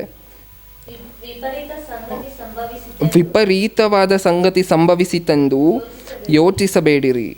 ಆದರೆ ನೀವು ಎಷ್ಟರ ಮಟ್ಟಿಗೂ ಕ್ರಿಸ್ತನ ಬಾಧೆಗಳಲ್ಲಿ ಪಾಲುಗಾರರಾಗಿದ್ದೀರೋ ಅಷ್ಟರ ಮಟ್ಟಿಗೆ ಸಂತೋಷವುಳ್ಳವರಾಗಿರ್ರಿ. ಕೊನೆ ಮಾತನ್ನು ಮತ್ತೆ ಓದಿ. ನೀವು ಎಷ್ಟರ ಮಟ್ಟಿಗೆ ಕ್ರಿಸ್ತನ ಬಾಧೆಗಳಲ್ಲಿ ಪಾಲುಗಾರರಾಗಿದ್ದೀರೋ ಅಷ್ಟರ ಮಟ್ಟಿಗೆ ಸಂತೋಷವುಳ್ಳವರಾಗಿರ್ರಿ. ಅಂದರೆ ನಾವು ಎಷ್ಟರ ಮಟ್ಟಿಗೆ ನಮಗೆ ಶೋಧನೆಗಳು, ಬಾಧೆಗಳು, ಹೋರಾಟಗಳು ಕ್ರಿಸ್ತನ ನಿಮಿತ್ತ, ದೇವರ ನಿಮಿತ್ತ ಬರುತ್ತೋ ಅಷ್ಟು ನಾವೇನು ಮಾಡಬೇಕಂತೆ? ಸಂತೋಷ ಪಡಬೇಕಂತೆ. ಯಾಕೆ? ಆಶೀರ್ವಾದವನ್ನು ಹೊಂದಿದ್ದೀವಿ. ಕ್ರಿಸ್ತನ ನಿಮಿತ್ತ, ದೇವರ ನಿಮಿತ್ತ ನಮಗೊಂದು ಕಷ್ಟ ಬಂತು ಅಂತ ಹೇಳಿದ್ರೆ ಅದಕ್ಕೆ ಅರ್ಥ ಏನು? ನಾವು ಆಶೀರ್ವಾದವನ್ನು ಹೊಂದಿದ್ದೀವಿ. ಎಲ್ಲರಿಗೂ ಸಹ ಇದೆ. ನೀವು ದೇವರನ್ನು ಕುರಿತು, ಕ್ರಿಸ್ತನನ್ನು ಕುರಿತು ಹೊರಗಡೆ ಹೋಗಿ ಸುವಾರ್ತೆ ಹೇಳಬೇಕಾದ್ರೆ ನೀವು ನೋಡಿ ಪ್ರಿಯರೇ, ಅಲ್ಲಲ್ಲಿ, ಎಲ್ಲ ಕಡೆ ಅಂತ ನಾನು ಹೇಳ್ತಿಲ್ಲ, ಅಲ್ಲಲ್ಲಿ ಅವಮಾನಗಳಾಗತ್ತೋ ಇಲ್ವೋ? ಆಗತ್ತೆ. ನೀವು ಹೋಗಿ ಹೇಳಬೇಕಾದ್ರೆ ಅಲ್ಲಿರುವಂತಹ ಬೇರೆ ಮತಸ್ಥರಾಗಿರ್ಬೋದು, ಬೇರೆ ಧರ್ಮವನ್ನು ಪರಿಪಾಲಿಸುವಂತಹ ಜನರಾಗಿರ್ಬೋದು, ನಿಮ್ಮನ್ನು ಅಡ್ಡಿ ಮಾಡ್ತಾರೋ ಇಲ್ವೋ? ಒಂದೊಂದು ವೇಳೆಯಲ್ಲಿ ನಿಮಗೆ ಶಿಕ್ಷೆನೂ ಸಹ ಕೊಡ್ತಾರೆ. ಅಂದರೆ ನಿಮ್ಮನ್ನು ಅವ್ರು ಬಾಧೆ ಪಡಿಸ್ತಾರೆ. ಆ ಥರ ಪಡಿಸ್ತಿದ್ದಾರೆ ಅಂತ ಹೇಳಿದ್ರೆ ನೀವು ಸುವಾರ್ತೆ ಸಾರ್ಲಿಕ್ಕೆ ಹೋದಾಗ ಅದಕ್ಕೆ ಅರ್ಥ ಏನು? ನಾವು ಆಶೀರ್ವಾದವನ್ನು ಹೊಂದಿದವರು ಅಂತ ಅದಕ್ಕೆ ಅರ್ಥ. ಅಂದರೆ ಕ್ರಿಸ್ತನ ವಾಕ್ಯ ಅಥವಾ ದೇವರ ವಾಕ್ಯ ನಮಗೆ ತಿಳಿಸ್ಕೊಟ್ಟಿದ್ದಾರ, ಅದನ್ನೇ ನಾವು ಇನ್ನೊಂದು ಕಡೆ ಸಾರ್ಲಿಕ್ಕೆ ಹೋಗ್ತಾ ಇದ್ದೀವಿ. ಆಗ ಶ್ರಮೆ ಬರ್ತಿದೆ. ವಾಕ್ಯ ತಿಳಿಸ್ಕೊಟ್ಟಿದ್ದಾರೆ ಅಂತ ಹೇಳಿದ್ರೆ ಅದು ಆಶೀರ್ವಾದ ಪಡಿಸಿದಂತೆಯೇ. ಅದನ್ನು ನಾವು ಇನ್ನೊಂದು ಕಡೆ ಹೇಳಬೇಕಾದ್ರೆ ಬಾಧೆ ಅನ್ನುವಂತಹದ್ದು ಸಹಜವಾಗಿ ಬರುತ್ತೆ. ಆಗ ನಾವೇನು ಮಾಡಬೇಕು? ಸಂತೋಷ ಪಡಬೇಕು. ಯಾಕೆ? ಸ್ವಲ್ಪ ಕಾಲ, ಹೌದಲ್ವ? ಜೀವಿತ ಕಾಲ, ಸ್ವಲ್ಪ ಕಾಲ. ಆಮೇಲೆ ಎಲ್ಲಿಗೆ ಹೋಗ್ತೀವಿ? ಇದೇ ಬಾಧೆಯನ್ನು ಕೊನೆವರೆಗೂ ತಾಳ್ಮೆಯಿಂದ ಸಹಿಸಿಕೊಂಡರೆ. ಬಾಧೆ ಅಂದರೆ ಹೆದರ್ಕೋತಾರೆ ಪ್ರಿಯರೇ ತುಂಬ ಜನ ಕ್ರೈಸ್ತರು. ಹೆದರ್ಕೋಬೇಡಿ. ಬಾಧೆ ಅನ್ನುವಂತಹದ್ದು ನಮ್ಮ ಜೀವನದಲ್ಲಿದ್ದರೂ ಸಹ, ಹೋರಾಟ ಅನ್ನುವಂತಹದ್ದು ದೇವರ ನಿಮಿತ್ತ ನಮ್ಮ ಜೀವನದಲ್ಲಿದ್ದರೂ ಸಹ ನಮ್ಮ ಜೊತೆ ಯಾರಿರ್ತಾರೆ? ದೇವರು. ಈ ಪ್ರಪಂಚವನ್ನು ಒಮ್ಮೆ ಆಕಾಶವನ್ನು ಕಣ್ಣೆತ್ತಿ ನೋಡಿ. ಇಷ್ಟು ದೊಡ್ಡ ದೇವರು ನಮ್ಮ ಜೊತೆ ಇರಬೇಕಾದ್ರೆ, ಚೀಫ್ ಮಿನಿಸ್ಟ್ರೋ, ಪ್ರೈಮ್ ಮಿನಿಸ್ಟ್ರೋ, ನಮ್ಮ ಕುಟುಂಬದಲ್ಲಿ ಯಾರೋ ಒಬ್ಬರು, ನಮ್ಮ ಹಿರಿಯರೋ ಅಥವಾ ನಮ್ಮ ತಾತನೋ ಅಥವಾ ನಮ್ಮ ಡ್ಯಾಡಿನೋ ಚೀಫ್ ಮಿನಿಸ್ಟ್ರೋ, ಪ್ರೈಮ್ ಮಿನಿಸ್ಟ್ರೋ ಆಗಿದ್ದರು ಅಂದ್ಕೊಳ್ಳಿ. ಆಗ ಹೇಗಿರುತ್ತೆ ಆ ಮನುಷ್ಯನಿಗೆ ಧೈರ್ಯ? ನಮ್ಮ ಮನೆಯಲ್ಲೊಬ್ಬರು ಮಿನಿಸ್ಟ್ರ್ ಇದ್ದರೆ ನಮಗೆ ಹೇಗಿರುತ್ತೆ ಧೈರ್ಯ? ಆ ಮಿನಿಸ್ಟ್ರು ಒಂದು ಮಾತು ಹೇಳ್ತಾರೆ, ಏನಂತ? ನೀನು ಏನೇ ಮಾಡು ಮಗನೇ, ನೀನು ಹಿಂದೆ ನಾನಿರ್ತೀನಿ. ದೇವರು ಸಹ ಹಾಗೆ ಹೇಳಿ ಹೇಳಿ ಭೂಮಿ ಮೇಲೆ ಎಲ್ಲರನ್ನೂ ಕಳಿಸ್ತಿದ್ದಾರೆ. ಏನಂತ? ಸ್ವಲ್ಪ ಕಾಲ ಮಗನೇ ಶ್ರಮೆ ಅನ್ನುವಂತಹದ್ದು. ಆ ಶ್ರಮೆಯಲ್ಲೂ, ದೇವರಿಗಾಗಿ ನೀನು ಅನುಭವಿಸುವಂಥ ಅವಮಾನದಲ್ಲೂ, ಹೋರಾಟದಲ್ಲೂ ನಿನ್ನ ಜೊತೆ ನಾನಿರ್ತೀನಿ. ನೀನು ಆಶೀರ್ವಾದವನ್ನು ಹೊಂದಿದಂಥವನು. ಯಾಕೆ? ನಿನಗೆ ವಾಕ್ಯ ಅನ್ನುವಂತಹದ್ದು ಗೊತ್ತಾಗಿದೆ. ಅಂದರೆ ನಾವು ಸಂತೋಷ ಪಡಬೇಕಂತೆ, ಆಶೀರ್ವಾದ ಸಿಕ್ಕಿದೆ ಅಂತ ಹೇಳಿ. ಕ್ರೈಸ್ತರು ಏನು ಮಾಡ್ತಿದ್ದಾರೆ? ಎಷ್ಟೇ ಕೊಟ್ಟರು ಇನ್ನೂ ಬಾಧೆಗಳೇ. ಇನ್ನೂ ಸಹ ದೇವರು ನಮ್ಮನ್ನು ಆಶೀರ್ವಾದ ಮಾಡಿಲ್ಲ, ಆಶೀರ್ವಾದ ಮಾಡಬೇಕು. ಅದಕ್ಕೋಸ್ಕರ ಉಪವಾಸ ಪ್ರಾರ್ಥನೆಗಳು. ಅಂದರೆ ಆಶೀರ್ವಾದಕ್ಕೋಸ್ಕರ ಏನೇನೋ ಮಾಡ್ತಿದ್ದಾರೆ. ನಿಜವಾದ ಆಶೀರ್ವಾದ ಹೊಸ ಒಡಂಬಡಿಕೆಯಲ್ಲಿ ಹೇಗಿರುತ್ತೆ ಅಂತ ತಿಳಿಯದೆ ಅಂತ ಹೇಳ್ಬೋದು. ಇನ್ನೊಂದು ವಚನವನ್ನು ನೋಡಿ ಪ್ರಿಯರೇ, ಲೂಕನು ಬರೆದ ಸುವಾರ್ತೆ 24ನೇ ಅಧ್ಯಾಯ 50ನೇ ವಚನ. ಲೂಕನು ಬರೆದ ಸುವಾರ್ತೆ 24ನೇ ಅಧ್ಯಾಯ 50ನೇ ವಚನ. 24:50. ಹಾಂ. ಮತ್ತು ಆತನು ಅಂದರೆ ಯಾರು ಇಲ್ಲಿ? ಹಾಂ, ಯೇಸು ಕ್ರಿಸ್ತರು. ಮತ್ತು ಆತನು ಅವರನ್ನು ಬೇತಾನ್ಯದ ತನಕ ಕರಕೊಂಡು ಹೋಗಿ ತನ್ನ ಕೈಗಳನ್ನು ಎತ್ತಿ ಅವರನ್ನು ಆಶೀರ್ವದಿಸಿದನು. ಯಾರನ್ನು ಆಶೀರ್ವದಿಸಿದ್ರು ಇಲ್ಲಿ? ಯೇಸು ಕ್ರಿಸ್ತರು ಜೊತೆಯಲ್ಲಿದ್ದಂತಹ ಶಿಷ್ಯಂದಿರನ್ನು ಆಶೀರ್ವದಿಸಿದ್ರು. ಹಾಂ. ಆಶೀರ್ವದಿಸುತ್ತಿರುವಾಗ ಆತನು ಅವರನ್ನು ಬಿಟ್ಟು ಪರಲೋಕಕ್ಕೆ ಒಯ್ಯಲ್ಪಟ್ಟನು. ಈ ಸಂದರ್ಭ ನಮಗೆಲ್ಲರಿಗೂ ಗೊತ್ತು ಪ್ರಿಯರೇ. ಕೊನೆ ಕಾಲದಲ್ಲಿ ಯೇಸು ಕ್ರಿಸ್ತರು ಆರೋಹಣ ಆಗ್ತಾರೆ. ಯಾರನ್ನು ಆಶೀರ್ವದಿಸಿ? ಶಿಷ್ಯಂದಿರನ್ನು ಆಶೀರ್ವದಿಸಿ ತಕ್ಷಣ ಶಿಷ್ಯಂದಿರೆಲ್ಲರೂ ಸಹ ಕಾರ್ಗಳು ಆಗೇನು ಇರಲಿಲ್ಲ ಪ್ರಿಯರೇ. ಒಂದಷ್ಟು ಹೊಲಗಳನ್ನು ತಗೊಂಡು, ಒಂದಷ್ಟು 1000 ಎಕರೆ ಹೊಲಗಳನ್ನು, ಗದ್ದೆಗಳನ್ನೆಲ್ಲ ತಗೊಂಡು ಆರಾಮಾಗಿ ಈ ಲೋಕದಲ್ಲಿ ಜೀವನ ನಡೆಸಿದ್ರ? ದೊಡ್ಡ ದೊಡ್ಡ ಅರಮನೆಯಂತೆ ಮನೆಗಳನ್ನು ಕಟ್ಕೊಂಡು ಜೀವನ ಮಾಡಿದ್ರ ಈ ಲೋಕದಲ್ಲಿ? ಇಲ್ಲ. ಅಂದರೆ ಆಶೀರ್ವದಿಸಿದ್ರ? ಶಿಷ್ಯಂದಿರನ್ನು ಆಶೀರ್ವದಿಸಿದ್ರು. ಹಾಗಾದರೆ ಈ ಲೋಕದಲ್ಲಿ ಬಂಗಲೆಗಳನ್ನು ಕಟ್ಕೊಂಡು ದೊಡ್ಡ ಆಸ್ತಿ ಐಶ್ವರ್ಯವಂತರಂತೆ ಜೀವನ ನಡೆಸಿದ್ರ ಶಿಷ್ಯಂದಿರು? ಇಲ್ಲ. ಪೇತ್ರನು ಮೊಟ್ಟ ಮೊದಲನೇದಾಗಿ ಯಾವ ರೀತಿ ಮರಣಿಸಿದ್ರು? ಶಿಲುಬೆಗೆ ಹಾಕಿದ ನಂತರ, ಶಿಲುಬೆಗೆ ಹಾಕಬೇಕಾದ್ರೆ ಅವರೊಂದು ಮಾತು ಹೇಳ್ತಾರೆ, ಯೇಸು ಕ್ರಿಸ್ತರ ಥರ ಶಿಲುಬೆಗೆ ಹಾಕೋದಕ್ಕೆ ನಾನು ಯೋಗ್ಯನಲ್ಲ. ಏನು ಮಾಡಬೇಕು? ಅದಕ್ಕೋಸ್ಕರ ತಲೆ ಕೆಳಗೆ ಮಾಡಿ ಶಿಲುಬೆಗೆ ಹಾಕಿ. ಪೇತ್ರನು ಹಾಗೆ ಮರಣಿಸಿದ್ರೆ, ಯಾಕೋಬನು ಹೇಗೆ ಮರಣಿಸ್ತಾರೆ? ಕತ್ತಿಯ ಮೂಲಕ. ಇನ್ನು ಯೋಹಾನನು ಹೇಗೆ ಅವರ ಅಂತ್ಯ ಆಗುತ್ತೆ? ಸೆರೆಮನೆಯಲ್ಲಿ. ಅಂದರೆ ಒಬ್ಬೊಬ್ಬ ಶಿಷ್ಯಂದಿರಿಗೂ ಒಂದೊಂದು ರೀತಿಯ ಅಂತ್ಯ ಅನ್ನುವಂತಹದ್ದು ಸಂಭವಿಸಿತು. ಅವರ ಅಂತ್ಯ ಕ್ರೂರವಾಗಿತ್ತು. ದೇವರಿಗೋಸ್ಕರ ಸಾಕಷ್ಟು ಬಾಧೆ ಪಟ್ಟರು. ಆಶೀರ್ವಾದ ಹೊಂದಿದವರೇನೋ ಅವರು? ಆಶೀರ್ವಾದ ಹೊಂದಿದವರೇ. ಯಾಕೆ? ದೇವರಿಗೆ ಹತ್ತಿರವಾಗಿದ್ದರು, ಅವರ ಆಶೀರ್ವಾದವನ್ನು ಹೊಂದಿದವರೇ. ಈ ಲೋಕದಲ್ಲಿ ನಾವೂ ಸಹ ದೇವರು ಅನ್ನುವಂಥ ಹೆಸರು ನಮಗೆ ಗೊತ್ತಾಗಿದೆಯಾ? ನಿಜವಾದ ವಾಕ್ಯದಲ್ಲಿ ನಾವು ಬಂದಿದ್ದೀವ? ದೇವರು ಅಂದರೆ ಯಾರು, ನಿಜವಾದ ದೇವರು ಅಂದರೆ ಯಾರು ಅಂತ ಹೇಳಿ ನಮಗೆ ಗೊತ್ತಾಗಿದೆಯಾ? ಹಾಗಾದರೆ ಪ್ರತಿಯೊಬ್ಬರೂ ಸಹ ಆಶೀರ್ವಾದವನ್ನು ಹೊಂದಿರುವಂಥವರೇ. 3 ವಚನಗಳನ್ನು ನೋಡಿದ್ದೀವಿ ಪ್ರಿಯರೇ, ಹೊಸ ಒಡಂಬಡಿಕೆಯಲ್ಲಿ ಆಶೀರ್ವಾದ ಅನ್ನುವಂತಹದ್ದು ಹೇಗಿರುತ್ತೆ ಅನ್ನೋದಕ್ಕೆ. ಇನ್ನು 4ನೇ ವಚನ, ಎಫೆಸದವರಿಗೆ ಬರೆದ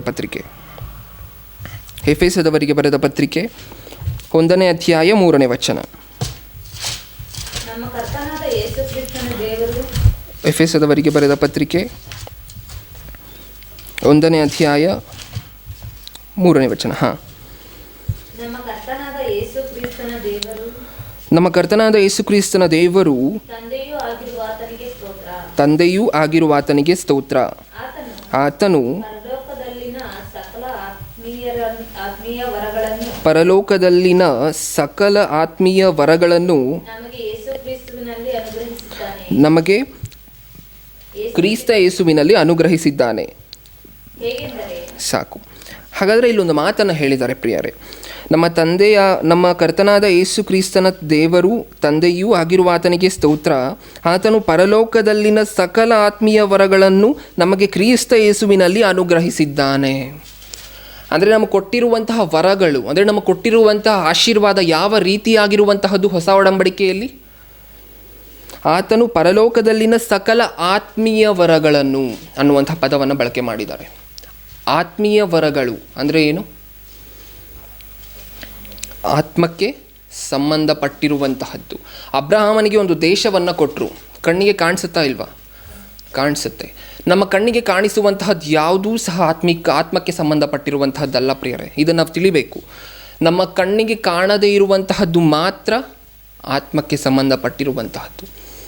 ಅಂದರೆ ಅಬ್ರಹಾಮನಿಗೆ ಕೊಟ್ಟಿದ್ದಂತಹ ದೇಶ ಯಾವ ರೀತಿಯಾಗಿರುವಂಥ ಆಶೀರ್ವಾದ, ಮತ್ತು ಈ ಲೋಕಕ್ಕೆ ಸಂಬಂಧಪಟ್ಟಿರುವಂತಹದ್ದು. ಅದೇ ರೀತಿ ಆಶೀರ್ವಾದವನ್ನು ನಾವು ಕೇಳ್ತಾ ಇದ್ದೀವಿ. ಅಂದರೆ ದೇಹಕ್ಕೆ ಸಂಬಂಧಪಟ್ಟಿರುವಂಥ ಆಶೀರ್ವಾದವನ್ನು ಸಹ ನಾವು ಸಹ ಕೇಳ್ತಾ ಇದ್ದೀವಿ. ಆದರೆ ಹೊಸ ಒಡಂಬಡಿಕೆಯಲ್ಲಿ ವಿಚಿತ್ರವಾದ ಸಂಗತಿ ಏನು ಅಂದರೆ, ದೇಹಕ್ಕೆ ಸಂಬಂಧಪಟ್ಟಿರುವಂಥ ಆಶೀರ್ವಾದ ಯಾರಿಗೂ ಸಹ ಸಿಗೋದಿಲ್ಲ. ಇದನ್ನು ನಂಬಿಕೊಂಡು ದೇವರ ಹತ್ರ ಬರೋದು ವೇಸ್ಟ್ ಅಂತಲೇ ಹೇಳ್ಬೋದು ಪ್ರಿಯರೇ. ಏಕೆಂದರೆ ಈಗ ಸ್ವಲ್ಪ ಕಾಲ ಈ ಲೋಕದಲ್ಲಿ ನಾವಿರ್ತೀವಿ. ನಮಗೆ ದೇವರನ್ನು ತಿಳಿಸ್ಕೊಟ್ಟಿರುವಂತಹದ್ದೇ ದೊಡ್ಡ ವಿಚಾರ, ಅದೇ ನಮಗೆ ಸಿಕ್ಕಿರುವಂತಹ ದೊಡ್ಡ ಸೌಭಾಗ್ಯ, ಆಶೀರ್ವಾದ. ಇದನ್ನು ಬಿಟ್ಟು ದೇವರೇನೋ ನಾನೇ ನಿಮ್ಮ ಜೊತೆ ಇರ್ತೀನಿ ಮಕ್ಕಳ ಅಂತ ಹೇಳಿದ್ರೆ ನಾವೇನಂತ ಇದ್ದೀವಿ? ನೀನು ನನ್ನ ಜೊತೆ ಇರಬೇಡಪ್ಪ, ನನಗೆ ಅಬ್ರಹಾಮನಿಗೆ ಕೊಟ್ಟಲ್ಲ ಆಶೀರ್ವಾದ, ಆ ರೀತಿ ಒಂದು ಆಶೀರ್ವಾದವನ್ನು ಕೊಟ್ಟರೆ ಸಾಕು. ಇದು ನಾವು ಅಪೇಕ್ಷಿಸ್ತಿರುವಂಥ ಆಶೀರ್ವಾದ ಹೊಸ ಒಡಂಬಡಿಕೆಯಲ್ಲಿ. ಅಬ್ರಹಾಮನಿಗೆ ಒಂದು ದೇಶವನ್ನು ಕೊಟ್ಟರೆ ಅವ್ರು ಏನು ಮಾಡಿದ್ರು ಪ್ರಿಯರೇ? ಆ ದೇಶದಲ್ಲಿ ಹೇಗಿದ್ರು? ಪರದೇಶಿಯಂತೆ. ಅಂದರೆ ದೇಶ ಯಾರ್ದು? ಕೊಟ್ಟ ಮೇಲೆ ಅಬ್ರಹಾಮನಿಗೆ ಆ ದೇಶ ಕೊಟ್ಟ ಮೇಲೆ ಆ ದೇಶ ಯಾರ್ದು? ಅಬ್ರಹಾಮನದೇ. ಹಾಗಾದರೆ ಅವ್ರ ಸ್ವಂತ ದೇಶ ಅಲ್ವಾ ಅದು? ಸ್ವಂತ ದೇಶ. ಅವರು ಆ ದೇಶದಲ್ಲಿ ಹೇಗಿದ್ರು? ಪರದೇಶಿ. ಅಂದರೆ ಈ ದೇಶ ನಮ್ಮದಲ್ವೇನೋ ಅನ್ನುವಂತಹ ರೀತಿಯಲ್ಲಿ ಜೀವನ ನಡೆಸ್ತಿದ್ರು. ಹೋಗಲಿ, ದೊಡ್ಡ ಮರಮನೆ ಅಂತೆ ಯಾವುದಾದ್ರೂ ಮನೆಯನ್ನು ಕಟ್ಕೊಂಡ್ರೆ ಆ ದೇಶದಲ್ಲಿ, ಅಷ್ಟು ದೊಡ್ಡ ದೇಶ ಇದ್ದರೂ ಸಹ ಕಟ್ಕೊಂಡ್ರೆ? ಯಾವುದರಲ್ಲಿ ಜೀವನ ನಡೆಸಿದ್ರು? ಡೇರೆಗಳಲ್ಲಿ. ಹೌದಾ? ಅಬ್ರಹಾಮನಿಗೆ ಈ ಲೋಕಕ್ಕೆ ಸಂಬಂಧಪಟ್ಟ ಆಶೀರ್ವಾದ ದೇವರು ಕೊಟ್ಟರೆ, ಈ ಲೋಕಕ್ಕೆ ಆ ಸಂಬಂಧಪಟ್ಟ ಆಶೀರ್ವಾದ ನನಗೆ ಬೇಡಪ್ಪ, ನಾನು ಇದೇ ರೀತಿ ಜೀವನ ನಡೆಸ್ತೀನಿ. ಪುನಃ ಅಂದರೆ ಅಸ್ಥಿವಾರ ಹೊಂದಿರುವಂತಹ ಪಟ್ಟಣಕ್ಕೋಸ್ಕರ ಅಬ್ರಹಾಮನು ಎದುರು ನೋಡ್ತಿದ್ರು. ಅಂದರೆ ಈ ಆಶೀರ್ವಾದ ಕೊಟ್ಟರು ಅಬ್ರಹಾಮನಿಗೆ ಅದೇನೂ ಆಗಿರಲಿಲ್ಲ. ಅವ್ರು ಯಾವ ಆಶೀರ್ವಾದಕ್ಕೋಸ್ಕರ ಎದುರು ನೋಡ್ತಿದ್ರು? ಪರಲೋಕ. ಅಂದರೆ ಅಸ್ಥಿವಾರ ಉಳ್ಳ ಪಟ್ಟಣ, ಪರಲೋಕಕ್ಕೋಸ್ಕರ ಅವ್ರು ಎದುರು ನೋಡ್ತಿದ್ರು. ಈ ಲೋಕದ ಆಶೀರ್ವಾದ ಏನೂ ಇಲ್ಲ ಅಂತ ಅವ್ರ ಮನಸ್ಸಿನಲ್ಲಿ ಅವ್ರಿಗನ್ಸಿತ್ತು. ನಾವೇನು ಮಾಡ್ತಾ ಇದ್ದೀವಿ? ಅವ್ರಿಗೆ ಈ ಲೋಕಕ್ಕೆ ಸಂಬಂಧಪಟ್ಟ ಆಶೀರ್ವಾದ ಕೊಟ್ಟರು ಅವ್ರಿಗೇನು ಅನಿಸಿಲ್ಲ, ಪರಲೋಕಕ್ಕೋಸ್ಕರ ಎದುರು ನೋಡ್ತಿದ್ರು. ನಮಗೆ ಹೊಸ ಒಡಂಬಡಿಕೆಯಲ್ಲಿ ಪರಲೋಕನೇ ನಿಮಗೆ ಕೊಡ್ತಾ ಇದ್ದೀನಿ, ಇಷ್ಟು ಕೆಲಸ ಮಾಡಿದ್ರೆ ಸಾಕು ಅಂತ ನಮ್ಗೆ ಹೇಳಿದ್ರೆ ನಾವೇನಂತ ಇದ್ದೀವಿ? ಇಲ್ಲ, ನಮಗೇನು ಬೇಕು? ಅಬ್ರಹಾಮನಿಗೆ ಕೊಟ್ಟಂಥ ಆಶೀರ್ವಾದನೇ ಬೇಕು ಅಂತ ನಾವು. ಅಬ್ರಹಾಮನಿಗೆ ಆಶೀರ್ವಾದಿಸಿದ್ರು, ಅವ್ರೇನು ಮಾಡಿದ್ರು? ಅದನ್ನು ಆಶೀರ್ವಾದ ಅಂದ್ಕೊಂಡಿಲ್ಲ. ಅವರು ಅಸ್ತಿವಾರ ಹೊಂದಿರತಕ್ಕಂಥ ಆ ಪಟ್ಟಣಕ್ಕೋಸ್ಕರ ಎದುರು ನೋಡ್ತಿದ್ರು. ಇದು ಅಬ್ರಹಾಮನಿಗೂ ನಮಗೂ ಇರುವಂತಹ ವ್ಯತ್ಯಾಸ, ಡಿಫ್ರೆನ್ಸ್. ಹಾಗಾದರೆ ಇನ್ನೊಂದು ವಚನ, ಗಲಾತ್ಯದವರಿಗೆ ಬರೆದ ಪತ್ರಿಕೆ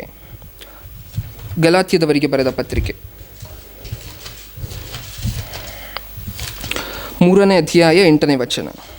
ಹಾಗಾದರೆ ಈ ಆತ್ಮಕ್ಕೆ ಸಂಬಂಧಪಟ್ಟ ಆಶೀರ್ವಾದವನ್ನು ಹೇಗೆ ಹೊಂದ್ಕೋಬೇಕು ಅನ್ನುವಂತಹ ಪ್ರಶ್ನೆಗೆ ಇಲ್ಲಿದೆ ನೋಡಿ ಪ್ರಿಯರೇ ಉತ್ತರ. ಗಲಾತ್ಯದವರಿಗೆ ಬರೆದ ಪತ್ರಿಕೆ 3ನೇ ಅಧ್ಯಾಯ 8ನೇ ವಚನ. ದೇವರು ಅನ್ಯಜನರನ್ನು ನಂಬಿಕೆ ನಿಮಿತ್ತವಾಗಿಯೇ ನೀತಿವಂತರೆಂದು ನಿರ್ಣಯಿಸುವನೆಂಬುದಾಗಿ ಶಾಸ್ತ್ರವು ಮೊದಲೇ ಕಂಡು ಅಬ್ರಹಾಮನಿಗೆ ನಿನ್ನ ಮೂಲಕ ಎಲ್ಲ ಜನಾಂಗಗಳದವರಿಗೆ ಆಶೀರ್ವಾದ ಉಂಟಾಗುವುದೆಂಬ ಶುಭ ವರ್ತಮಾನವನ್ನು ಮುಂಚಿತವಾಗಿಯೇ ತಿಳಿಸಿತು. ಅಂದರೆ ಯಾರ ಮೂಲಕ ಆಶೀರ್ವಾದ ಆಗುತ್ತಂತೆ ಜನರಿಗೆ? ನಿನ್ನ ಮೂಲಕ, ಅಂದರೆ ಅಬ್ರಹಾಮನ ಮೂಲಕ, ನಿನ್ನ ಮೂಲಕ ಎಲ್ಲ ಜನಾಂಗದವರಿಗೆ ಆಶೀರ್ವಾದ ಉಂಟಾಗುವುದೆಂಬ ಶುಭ ವರ್ತಮಾನವನ್ನು ಮುಂಚಿತವಾಗಿಯೇ ತಿಳಿಸಿತು. ಯಾರ ಮೂಲಕ ಆಶೀರ್ವಾದ ಉಂಟಾಗುತ್ತೆ ಜನರಿಗೆ? ಅಬ್ರಹಾಮನ ಮೂಲಕ. ಹೇಗೆ? ಅಬ್ರಹಾಮನ ನಂಬಿಕೆ ಹೇಗಿತ್ತು? ಒಮ್ಮೆ ಯೋಚನೆ ಮಾಡಿ ನೋಡಿ. ಅಬ್ರಹಾಮನ ರೀತಿಯಲ್ಲಿ ನಾವೇನಾದರೂ ದೇವರನ್ನು ನಂಬಿದ್ದೀವಾ? ಅಬ್ರಹಾಮನಿಗೆ ಈ ಲೋಕದಕ್ಕೆ ಸಂಬಂಧಪಟ್ಟ ಆಶೀರ್ವಾದ ಕೊಟ್ಟರು, ಅವರು ಆ ಲೋಕಕ್ಕೆ ಎದುರು ನೋಡ್ತಿದ್ರು. ಅದೇ ರೀತಿ ನಂಬಿಕೆ ಅನ್ನುವಂತಹದ್ದು ನಮಗೂ ಇದ್ದರೆ, ದೇವರನ್ನು ನಂಬಿದ್ರಾ ಇಲ್ವಾ ಅಬ್ರಹಾಮನು? ದೇವರನ್ನು ನಂಬದೇನೆ ಕೊಟ್ಟಿರುವಂಥ ಇಷ್ಟ ಆಸ್ತಿ ಐಶ್ವರ್ಯವನ್ನು ಕೊಟ್ಟರು ಇದೆಲ್ಲ ಏನೂ ಇಲ್ಲ ಅಂತ ಅಂತಾರೆ. ದೇವರನ್ನು ಎಷ್ಟು ಗಾಢವಾಗಿ ನಂಬಿದ್ರೆ ಈ ಲೋಕವನ್ನು ಬಿಡ್ತಾರೆ? ಯೋಚನೆ ಮಾಡಿ ನೋಡಿ ಪ್ರಿಯರೇ. ಅಂದರೆ ಒಬ್ಬ ವ್ಯಕ್ತಿ ದೇವರನ್ನು ಆಳವಾಗಿ, ಗಾಢವಾಗಿ, ದೃಢವಾಗಿ ನಂಬಿದ್ರೆ ಮಾತ್ರ ಈ ಲೋಕವನ್ನು ಅವನು ಬಿಡ್ತಾನೆ. ಈ ಲೋಕ ಅವನಿಗೇನು ಅನಿಸೋದಿಲ್ಲ. ಅಂದರೆ ಅಬ್ರಹಾಮನು ಆ ರೀತಿ ದೇವರನ್ನು ನಂಬಿದ್ರು. ಮುಪ್ಪಿನ ಕಾಲದಲ್ಲಿ ಕೊಟ್ಟಂಥ ಒಬ್ಬನೇ ಮಗನನ್ನು ಬಲಿ ಕೊಡಲಿಕ್ಕೆ ಸಿದ್ಧವಾದರು. ಇದು ಅಬ್ರಹಾಮನಿಗಿರುವಂತಹ ವಿಶ್ವಾಸ, ನಂಬಿಕೆ. ಅದೇ ನಂಬಿಕೆ ನಮಗೂ ಇದ್ದರೆ ಆತ್ಮಕ್ಕೆ ಸಂಬಂಧಪಟ್ಟ ಆಶೀರ್ವಾದ ನಮಗೂ ಸಹ ಸಿಗತ್ತೆ. ಯಾವಾಗ?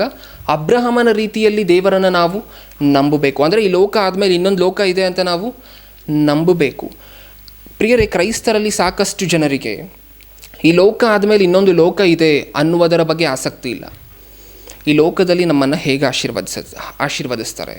ಹೋಗಲಿ, ಈ ಲೋಕದಲ್ಲಿ ಇವತ್ತು ಆಶೀರ್ವದಿಸ್ತಾರೆ, ನಾಳೆ ಕಷ್ಟ ಬರಲ್ವ? ಮತ್ತೆ ಇನ್ನೊಂದು ಹೊಸ ರೀತಿಯ ಕಷ್ಟ ಬರುತ್ತೆ. ಅಂದರೆ ದಿನಾಗಲೂ ಹೊಸ ರೀತಿಯಾದಂತಹ ಕಷ್ಟ ಈ ಲೋಕದಲ್ಲಿ ಬರ್ತಾನೆ ಇರುತ್ತೆ. ಈ ಲೋಕದಲ್ಲಿ ಆಶೀರ್ವಾದ ತೊಗೊಂಡು ಏನು ಮಾಡ್ತೀವಿ? ಒಮ್ಮೆ ಯೋಚನೆ ಮಾಡಿ ನೋಡಿ. ದೇವರೇನೋ ನಿಮಗೆ ಆಶೀರ್ವಾದ ಪಡಿಸಿದ್ದೀನಿ, ಹೊಸ ಒಡಂಬಡಿಕೆಯಲ್ಲಿ ನಿಮಗೆ ವಾಕ್ಯ ತಿಳಿಸ್ಕೊಟ್ಟಿದ್ದೀನಿ, ನನ್ನನ್ನು ನಾನು ಪರಿಚಯ ಮಾಡ್ಕೊಂಡಿದ್ದೀನಿ ನಿಮ್ಮ ಹತ್ರ, ಇದೇ ಮಕ್ಕಳ ನಿಮಗೆ ದೊಡ್ಡದಾಗಿರುವಂಥ ಆಶೀರ್ವಾದ ಅಂತ ದೇವರು ಹೇಳಿದ್ರೆ ನಾವು ಇಲ್ಲ. ಕಣ್ಣಿಗೆ ಕಾಣುವಂಥವುಗಳೇ ನಮಗೆ ಆಶೀರ್ವಾದ. ಹಾಗಾದರೆ ಹೊಸ ಒಡಂಬಡಿಕೆಯಲ್ಲಿ ಯಾವೆಲ್ಲ ವಸ್ತುಗಳನ್ನು ಆಶೀರ್ವಾದ ಅಂತ ಕರಿಬೋದು? ಹಳೆ ಒಡಂಬಡಿಕೆಯಲ್ಲಿ ಆಶೀರ್ವಾದ ಅಂದರೆ ಏನು? ಹೊಲ, ಗದ್ದೆ, ಭೂಮಿ, ಆಳುಗಳು ಅಥವಾ ಕುರಿಗಳು, ದನಗಳು, ಇದೆಲ್ಲವನ್ನೂ ಸಹ ಏನಂತ ಕರೀತಿದ್ರು ಹಳೆ ಒಡಂಬಡಿಕೆಯಲ್ಲಿ? ಆಶೀರ್ವಾದ. ಹಾಗಾದರೆ ಹೊಸ ಒಡಂಬಡಿಕೆಯಲ್ಲಿ ಆಶೀರ್ವಾದ ಅಂತ ನಾವು ಯಾವುದನ್ನು ಕರಿಬೋದು? ಅಪೊಸ್ತಲರ ಕೃತ್ಯಗಳು 2ನೇ ಅಧ್ಯಾಯ 38ನೇ ವಚನ. ಅಪೊಸ್ತಲರ ಕೃತ್ಯಗಳು 2ನೇ ಅಧ್ಯಾಯ 38ನೇ ವಚನ. ಪೇತ್ರನು ಅವರಿಗೆ, ನಿಮ್ಮ ಪಾಪಗಳು ಪರಿಹಾರವಾಗುವುದಕ್ಕಾಗಿ ನಿಮ್ಮಲ್ಲಿ ಪ್ರತಿಯೊಬ್ಬರೂ ದೇವರ ಕಡೆಗೆ ತಿರುಗಿಕೊಂಡು ಯೇಸುಕ್ರಿಸ್ತನ ಹೆಸರಿನ ಮೇಲೆ ದೀಕ್ಷಾ ಸ್ನಾನ ಮಾಡಿಸಿಕೊಳ್ಳಿರಿ. ಆಗ ನೀವು ಪವಿತ್ರಾತ್ಮ ದಾನವನ್ನು ಹೊಂದುವಿರಿ. ಯಾವ ದಾನವನ್ನು? ಪವಿತ್ರಾತ್ಮ ದಾನವನ್ನು. ದಾನವನ್ನು ಅನ್ನುವಂತಹ ಪದಕ್ಕೆ ಇನ್ನೊಂದು ಅರ್ಥ ವರವನ್ನು. ವರವನ್ನು ಅನ್ನುವಂತಹ ಪದಕ್ಕೆ ಇನ್ನೊಂದರ್ಥ ಆಶೀರ್ವಾದವನ್ನು. ಅಂದರೆ ಹೊಸ ಒಡಂಬಡಿಕೆಯಲ್ಲಿ ದೀಕ್ಷಾ ಸ್ನಾನ ತಗೊಂಡ ನಂತರ ಪವಿತ್ರಾತ್ಮರು ನಮ್ಮಲ್ಲಿ ವಾಸ ಮಾಡ್ತಾರಲ್ವ, ಇದನ್ನು ಏನಂತ ಕರಿಬೋದು? ಆಶೀರ್ವಾದ. ಏಕೆ ನಮ್ಮ ಕಣ್ಣಿಗೆ ಕಾಣಿಸುತ್ತಾ ಅದು? ಇಲ್ಲ. ಹಾಗಾದರೆ ಇದು ಆತ್ಮಕ್ಕೆ ಸಂಬಂಧಪಟ್ಟ ಆಶೀರ್ವಾದ. ಇದು ಹೊಸ ಒಡಂಬಡಿಕೆಯಲ್ಲಿ ಆಶೀರ್ವಾದ ಅಂತ ಕರಿಬೋದು. ಮತ್ತು ಇನ್ನು ಏನನ್ನು ಆಶೀರ್ವಾದ ಅಂತ ಹೇಳಿ ಕರಿಬೋದು ಹೊಸ ಒಡಂಬಡಿಕೆಯಲ್ಲಿ? ಯೋಹಾನನ ಮೊದಲನೇ ಪತ್ರಿಕೆ 2ನೇ ಅಧ್ಯಾಯ 25ನೇ ವಚನ. ಯೋಹಾನನ ಮೊದಲನೇ ಪತ್ರಿಕೆ 2ನೇ ಅಧ್ಯಾಯ 25ನೇ ವಚನ. ಕ್ರಿಸ್ತನು ತಾನು ಕೊಡುತ್ತೇನೆಂದು ನಮಗೆ ವಾಗ್ದಾನ ಮಾಡಿದ್ದು ನಿತ್ಯ ಜೀವವು. ವಾಗ್ದಾನ ಅಂದರೆ ಏನು? ಈ ಸಭೆಗಳಲ್ಲಿ ನ್ಯೂ ಇಯರ್ ದಿನ ಒಂದು ಕಾರ್ಯಕ್ರಮವನ್ನು ಇಟ್ಟಿರ್ತಾರೆ. ಏನು? ಸತ್ಯವೇದದಲ್ಲಿ ಯಾವುದಾದ್ರೂ ಉತ್ತಮವಾಗಿರುವಂತಹ, ಅಂದರೆ ನಮಗೆ ಒಳ್ಳೆಯದಾಗತ್ತೆ ಈ ರೀತಿ ವಾಕ್ಯಗಳನ್ನು ತೆಗೆದು ಸತ್ಯವೇದದಿಂದ ಅದೊಂದು ಪೇಪರ್ ಮೇಲೆ ಪ್ರಿಂಟ್ ಮಾಡಿಸಿ ಅದನ್ನೆಲ್ಲರಿಗೂ ಡಿಸ್ಟ್ರಿಬ್ಯೂಟ್ ಮಾಡಿದ್ರೆ ಒಬ್ಬೊಬ್ಬರಿಗೆ ಒಂದೊಂದು ವಚನವನ್ನು ಕೊಡ್ತಾರೆ. ಯಾರು? ಬೋಧಕರು. ಏನಂತ ಕರಿತೀವಿ ಅದನ್ನು? ವಾಗ್ದಾನ. ಬ್ರದರ್, ಈ ವರ್ಷದಲ್ಲಿ ದೇವರು ನಿಮಗೆ ಮಾಡಿದಂತಹ ವಾಗ್ದಾನ ಏನು? ಹಾಗಾದರೆ ಅದು ವಾಗ್ದಾನ ನಮ್ಮ ದೃಷ್ಟಿಯಲ್ಲಿ ಇಷ್ಟು ದಿನ. ಆದರೆ ಈ ಸಂದೇಶ ಏನು ಹೇಳುತ್ತೆ? ಈ ಅಂಶ ಏನು ಹೇಳುತ್ತೆ? ಏನು ಬರ್ಸಿದ್ದಾರೆ ಈ ಮಾತಲ್ಲಿ? ಕ್ರಿಸ್ತನು ತಾನು ಕೊಡುತ್ತೇನೆಂದು ನಮಗೆ ವಾಗ್ದಾನ ಮಾಡಿದ್ದು ನಿತ್ಯ ಜೀವವು. ಅಂದರೆ ಪರಲೋಕ ಕೊಡ್ತಾರೆ ಅಂತ ನಮಗೆ ಹೇಳಿದಾರ? ಇದೇ ದೊಡ್ಡ ಆಶೀರ್ವಾದ ಹೊಸ ಒಡಂಬಡಿಕೆಯಲ್ಲಿ. ಮೊದಲನೇದಾಗಿ ನಾವು ನೋಡಿದಂಥ ಆಶೀರ್ವಾದ ಏನು? ಪರಿಶುದ್ಧಾತ್ಮರ ವರ. ಎರಡನೇದಾಗಿ ನಿತ್ಯ ಜೀವ ಆಗಿರುವಂತಹ ಪರಲೋಕ. ಪ್ರಿಯರಿಗೆ, ಈ ಪ್ರಪಂಚದಲ್ಲಿ ಎಲ್ಲರಿಗೂ ಈ ವಾಕ್ಯ ಗೊತ್ತಾಗಿದೆಯಾ? ಇಲ್ಲ, ಸ್ವಲ್ಪ ಜನರಿಗೆ ಗೊತ್ತಾಗಿದೆ. ಅಂದರೆ ಈ ವಾಕ್ಯ ಅನ್ನುವಂತಹದ್ದು ಸಹ ಆಶೀರ್ವಾದ. ಹಳೆಯ ಒಡಂಬಡಿಕೆಯ ಧರ್ಮಶಾಸ್ತ್ರ ಅಷ್ಟು ಕಠಿಣವಾಗಿದ್ದಂತಹ ಪದ್ಧತಿಯಿಂದ ನಮ್ಮನ್ನು ಬಿಡಿಸಿದ್ದಾರೆ ಅಂತ ಹೇಳಿದ್ರೆ ಅದೂ ಸಹ ಆಶೀರ್ವಾದ. ಯೇಸು ಕ್ರಿಸ್ತರು ಆ ಲೋಕದಿಂದ ನಮ್ಮ ಪಾಪಗಳನ್ನು ಹೊರಲಿಕ್ಕೆ ಈ ಲೋಕಕ್ಕೆ ಬಂದರು ಅಂತ ಹೇಳಿದ್ರೆ ಅದು ಆಶೀರ್ವಾದ. ದೀಕ್ಷಾ ಸ್ನಾನದ ಮೂಲಕ ಪರಲೋಕ ಪ್ರವೇಶಕ್ಕೆ ನಾವು ಅರ್ಹರಾಗ್ತಿದ್ದೀವಿ ಅಂತ ಹೇಳಿದ್ರೆ ದೀಕ್ಷಾ ಸ್ನಾನ ಅನ್ನುವಂತಹದ್ದು ಆಶೀರ್ವಾದ. ನೋಡಿದ್ರೆ ಎಷ್ಟು ರೀತಿಯಾದಂಥ ಆಶೀರ್ವಾದವನ್ನು ಕೊಟ್ಟಿದ್ದಾರೆ ಹೊಸ ಒಡಂಬಡಿಕೆಯಲ್ಲಿ. ಆದರೂ ಸಹ ನಾವು ಯಾರನ್ನು ರೋಲ್ ಮಾಡೆಲಾಗಿ ಇಟ್ಕೊಂಡಿದ್ದೀವಿ? ಹಳೆ ಒಡಂಬಡಿಕೆಯ ಭಕ್ತರನ್ನು ರೋಲ್ ಮಾಡೆಲಾಗಿ ಇಟ್ಕೊಂಡಿದ್ದೀವಿ. ತಪ್ಪಲ್ಲ. ಹಳೆ ಒಡಂಬಡಿಕೆಯ ಭಕ್ತರು ಸಾಕಷ್ಟು ತ್ಯಾಗಗಳನ್ನು ಮಾಡಿದ್ರು. ಮೋಶೆ ಆಗಿರ್ಬೋದು, ಅಬ್ರಹಾಮನಾಗಿರ್ಬೋದು. ಅವ್ರು ಮಾಡಿದಂತಹ ತ್ಯಾಗಗಳನ್ನು ನಾವು ಮಾದರಿಯಾಗಿ ರೋಲ್ ಮಾಡೆಲಾಗಿ ಇಟ್ಕೊಂಡಿಲ್ಲ ಪ್ರಿಯರೇ. ಅವ್ರಿಗೆ ಮಾಡಿದಂತಹ ಆಶೀರ್ವಾದವನ್ನು ರೋಲ್ ಮಾಡೆಲಾಗಿ ಇಟ್ಕೊಂಡಿದ್ದೀವಿ. ಆದರೆ ಹೊಸ ಒಡಂಬಡಿಕೆಯಲ್ಲಿ ದೇವರು ಒಂದು ಮಾತನ್ನು ಬರೆಸಿದ್ದಾರೆ. ನೀವು ಯಾವುದನ್ನು ನಿಮ್ಮ ಧ್ಯೇಯನ್ನಾಗಿಟ್ಟು ಕೆಲಸ ಮಾಡಬೇಕು ಗೊತ್ತಾ? ಯಾಕೋಬನ ಪತ್ರಿಕೆ ಕೊನೆಯ ವಚನ ಪ್ರಿಯರೇ, ನೋಡ್ಕೊಂಡು ಮುಗಿಸ್ಕೊಳ್ಳೋಣ. ಯಾಕೋಬನ ಪತ್ರಿಕೆ 5ನೇ ಅಧ್ಯಾಯ 10ನೇ ವಚನ. ಯಾಕೋಬನ ಪತ್ರಿಕೆ 5ನೇ ಅಧ್ಯಾಯ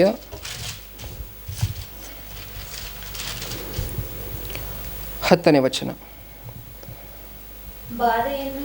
ಬಾಧೆಯನ್ನು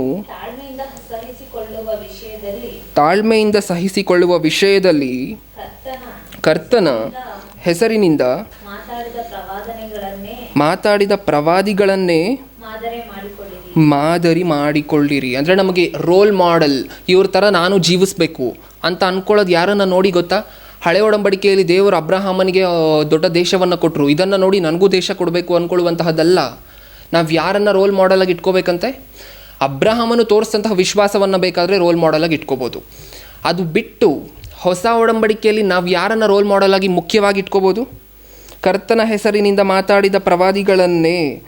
10ನೇ ವಚನ. ಬಾಧೆಯನ್ನು ತಾಳ್ಮೆಯಿಂದ ಸಹಿಸಿಕೊಳ್ಳುವ ವಿಷಯದಲ್ಲಿ ಕರ್ತನ ಹೆಸರಿನಿಂದ ಮಾತಾಡಿದ ಪ್ರವಾದಿಗಳನ್ನೇ ಮಾದರಿ ಮಾಡಿಕೊಳ್ಳಿರಿ.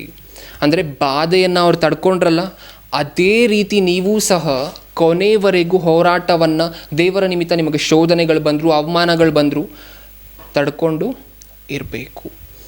ಇದಕ್ಕೋಸ್ಕರ ನೀವು ಯಾರನ್ನು ರೋಲ್ ಮಾಡೆಲಾಗಿ ಇಟ್ಕೋಬೇಕು? ಹೊಸ ಒಡಂಬಡಿಕೆಯ ಶಿಷ್ಯಂದಿರನ್ನು. ಅವ್ರಿಗೆ ಬಂದಂತಹ ಕಷ್ಟಗಳನ್ನು, ಬಾಧೆಗಳನ್ನು ನೋಡಿ ನೀವು ಕಲಿಬೇಕು. ಅವರು ಯಾವ ರೀತಿ ಕೊನೆಯವರೆಗೂ ದೃಢವಾಗಿದ್ದರು ಅದೇ ರೀತಿ ನೀವೂ ಸಹ ಸಾಯುವವರೆಗೂ ದೃಢವಾಗಿ ಇರಬೇಕು. ಇದು ದೇವರು ನಮಗೆ ಕೊಟ್ಟಿರುವಂತಹ ಎಕ್ಸಾಂಪಲ್. ಆದರೆ ನಾವೇನನ್ನು ನೋಡ್ತೀವಿ? ದಾವೀದನನ್ನು. ಹೋಗಲಿ, ದಾವೀದನ ರೀತಿಯಲ್ಲಿ ವಿಶ್ವಾಸ ಏನಾದರೂ ನಮಗಿದೆಯಾ? ದಾವೀದನು ರಾಜ ಆಗಿದ್ದ ಪ್ರಿಯರೇ. ರಾಜ ಆಗಿ ಒಬ್ಬ ರಾಜನಿಗೆ ಆಸ್ತಿ ಐಶ್ವರ್ಯ ಅನ್ನುವಂಥದ್ದು ಎಷ್ಟಿರುತ್ತೆ ಅಂತ ಹೇಳಿ ನೀವೇ ಅಂದಾಜು ಮಾಡಿ. ಆದರೂ ಸಹ ದಾವೀದನು ತನ್ನ ಪೂರ್ಣ ದಿನಗಳು ರಾಜ ಆಗಿದ್ದಂತಹ ಅಷ್ಟು ವರ್ಷಗಳಲ್ಲಿ ಸಾಯುವವರೆಗೂ ಅವ್ರ ತಲೆಯಲ್ಲಿದ್ದೇನು ಗೊತ್ತಾ? ದೇವರಿಗಾಗಿ ನಾನು ಮಂದಿರ ಕಟ್ಟಬೇಕು. ದೇವರು ಅದರಲ್ಲಿ ವಾಸ ಮಾಡೋದಿಲ್ಲ, ಅದು ಸರಿ. ಆದರೆ ದಾವೀದನ ಮನಸ್ಸಿನಲ್ಲಿದ್ದಂಥ ಆಸೆ ಆಸಕ್ತಿ ಎಂತಹದ್ದು ಗೊತ್ತಾ? ರಾಜನನ್ನು ಮಾಡಿದ್ರೂ ಸಹ ರಾಜನಾಗಿ ಕೂಡಿಡ್ತಾ ಹೋಗ್ತಾನಂತೆ ದಾವೀದನು. ಏನಕ್ಕೋಸ್ಕರ? ಮಂದಿರವನ್ನು ಕಟ್ಟಲಿಕ್ಕೋಸ್ಕರ. ಅಷ್ಟು ದೊಡ್ಡದಾಗಿ ಅಷ್ಟು ಬೃಹತ್ ನನಗೆ ಕೊಟ್ಟಿರುವಂತಹದ್ದು ಎಲ್ಲವನ್ನೂ ಸಹ ಯಾರಿಗೆ ವಾಪಸ್ ಕೊಡಬೇಕು? ಮತ್ತೆ ದೇವರಿಗೆ. ನಮಗೆ ಕೊಟ್ಟರೆ ನಾವೇನು ಮಾಡ್ತೀವಿ ಪ್ರಿಯರೇ? ನಮಗೆ ಸಾಲೋದಿಲ್ಲ ಕೊಟ್ಟಿರುವಂತಹದ್ದು ಅಷ್ಟೂ ಸಹ. ಸೊ ನಮ್ಮ ಅಂಶದ ಹೆಸರೇನು? ಆಶೀರ್ವಾದ ಅಂದು ಇಂದು ಹೇಗಿತ್ತು? ಹಳೆ ಒಡಂಬಡಿಕೆಯಲ್ಲಿ ಈ ರೀತಿ ದೈಹಿಕ ಅಂದರೆ ದೇಹಕ್ಕೆ ಸಂಬಂಧಪಟ್ಟ ಆಶೀರ್ವಾದಗಳಿತ್ತು. ಆದರೆ ಹೊಸ ಒಡಂಬಡಿಕೆಯಲ್ಲಿ ಈಗ ಆ ರೀತಿಯಾಗಿರುವಂಥ ಆಶೀರ್ವಾದ ಇಲ್ಲ. ಮೊಟ್ಟ ಮೊದಲು ಹಳೆ ಒಡಂಬಡಿಕೆಯಲ್ಲಿದ್ದಂಥ ಆಶೀರ್ವಾದಗಳಲ್ಲಿ ಏನಕ್ಕೋಸ್ಕರ ಆಶೀರ್ವಾದಿಸ್ತಿದ್ರು? ಹಳೆ ಒಡಂಬಡಿಕೆಯಲ್ಲಿ ಎಲ್ಲದಕ್ಕೂ ಸಹ ಒಂದು ಕಾರಣ ಇತ್ತು. ಹೊಸ ಒಡಂಬಡಿಕೆಯಲ್ಲಿ ಆಶೀರ್ವಾದ ಕೊಡ್ತಿದ್ದಾರೆ ಅಂದರೆ ಅದಕ್ಕೂ ಸಹ ಒಂದು ಕಾರಣ ಇದೆ. ಹಳೆ ಒಡಂಬಡಿಕೆಯಲ್ಲಿದ್ದಂತಹ ಕಾರಣ ಏನು ಹಾಗಾದರೆ? ದೇವರಿಗೆ ಹತ್ತಿರವಾಗಲಿಕ್ಕೆ. ಇಸ್ರಾಯೇಲಿಯರಿಗೆ ಒಂದು ದಿನ ಆಶೀರ್ವಾದವನ್ನು ಕೊಟ್ಟರು. ಏನಕ್ಕೋಸ್ಕರ ಕೊಟ್ಟರು? ನೀವು ನಿಮ್ಮ ಅನ್ಯ ದೇವರುಗಳನ್ನು ಬಿಟ್ಟು ನಿಜವಾಗಿರುವಂಥ ದೇವರಾದ ನನ್ನನ್ನು ನಂಬಬೇಕು. ಅಂದರೆ ದೇವರಿಗೆ ಹತ್ತಿರ ಮಾಡ್ಕೊಳ್ಲಿಕ್ಕೋಸ್ಕರ ಒಂದು ದಿನ ಆಶೀರ್ವಾದವನ್ನು ಕೊಟ್ಟರು. ಈಗೇನು ಪ್ರಿಯರೇ, ಕ್ರೈಸ್ತವ್ಯದಲ್ಲಿ ಬಂದು ಎಷ್ಟು ವರ್ಷ ಆಗಿರುತ್ತೆ? 20 ವರ್ಷ 30 ವರ್ಷ. ಈಗಲೂ ಸಹ ಆಶೀರ್ವಾದ ಬೇಕಾ? ಅಂದರೆ ಒಂದು ದಿನ ದೇವರು ಅಂತ ಹೇಳಿದ್ರೆ ಗೊತ್ತಿಲ್ಲದೆ ಇರುವಂತಹ ದಿನಗಳಲ್ಲಿ ಜನರಿಗೆ ತನ್ನನ್ನು ತಾನು ಪರಿಚಯ ಮಾಡಿಕೊಳ್ಳಿಕ್ಕೋಸ್ಕರ ಆಶೀರ್ವಾದವನ್ನು ಕೊಟ್ಟರು. ಈಗ ಕ್ರೈಸ್ತರಿಗೆ ದೇವರು ಪರಿಚಯ ಆಗಿ 20-30 ವರ್ಷ ಆಗಿದೆ. ಈಗಲೂ ಸಹ ಆಶೀರ್ವಾದ. ಚಿಕ್ಕ ವಯಸ್ಸಿನಲ್ಲಿ ಮಕ್ಕಳಿಗೆ ಏನೇನೋ ಮಾಡಿಸ್ತಿರ್ತೀವಿ, ಯಾವ ರೀತಿ ಆಟಗಳನ್ನು ಆಡ್ತಿರ್ತಾರೆ ಅವರು. ದೊಡ್ಡವರಾದ್ಮೇಲೂ ನನಗೆ ಅದೇ ರೀತಿ ಆಟ ಆಡಬೇಕು, ನಾನು ಹಾಗೆ ಕುಣಿಬೇಕು ಅಂದರೆ ಆಗತ್ತಾ? ಇಲ್ಲ ಅಲ್ವಾ? ಚಿಕ್ಕ ವಯಸ್ಸಿನಿಂದ ಬೆಳೆಯುವ ವಯಸ್ಸಿಗೆ ಒಂದು ರೀತಿಯಾದಂತಹ ವ್ಯತ್ಯಾಸ ಇರುತ್ತೆ. ನಮ್ಮ ಮನೆಗೆ ಆಗಾಗ ಒಬ್ಬರು ಬರ್ತಿರ್ತಾರೆ ಪ್ರಿಯರೇ, ವಯಸ್ಸಾದಂತಹ ಅಜ್ಜಿ ತಾತ ಅಂತ ಹೇಳ್ಬೋದು. ಅವರು ಸುಮಾರು ದೇವರಲ್ಲಿ ಬಂದು 30-35 ವರ್ಷಗಳಾಗಿರ್ಬೋದು. ಆ ಅಜ್ಜಿಗೆ ವಯಸ್ಸು ಒಂದು 72 ವಯಸ್ಸಾಗಿರುತ್ತೆ. ಅವರ ಪತಿಗೆ ಅಂದರೆ ಅವರ ಗಂಡನಿಗೆ ವಯಸ್ಸು ಒಂದು 80 ವರ್ಷ ಆಗಿರುತ್ತೆ. ಈಗಲೂ ಸಹ ಕ್ರೈಸ್ತವ್ಯದಲ್ಲಿ ಬಂದು 35 ವರ್ಷ ಆಗಿದೆ. ಈಗಲೂ ಸಹ ಅವರ ಪತಿ 3 ಬಸ್ ಹಿಡಿದು ಕೆಲಸಕ್ಕೆ ಹೋಗಿ ಈ ಮಕ್ಕಳು ಯಾರು ಅವ್ರ ಜೊತೆಲಿಲ್ಲ ಪ್ರಿಯರೇ, ಉದ್ಯೋಗ ಮಾಡಿ ಮನೆಗೆ ಬರ್ತಿದ್ದಾರೆ, ಸೇಫಾಗಿ ಬರ್ತಿದ್ದಾರೆ. 80 ವರ್ಷ. ಒಮ್ಮೆ ನೆನೆಸ್ಕೊಳ್ಳಿ. ಅಂದರೆ ಇಷ್ಟು ರೀತಿಯಾಗಿರುವಂತಹ ಕಾಯುವಿಕೆ ದೇವರು ಅವ್ರಿಗೆ ಕೊಟ್ಟರು. 80 ವರ್ಷ ಆಗಿದ್ದರೂ ಸಹ ಉದ್ಯೋಗ ಮಾಡಲಿಕ್ಕೆ ಬಲ ಕೊಟ್ಟರು.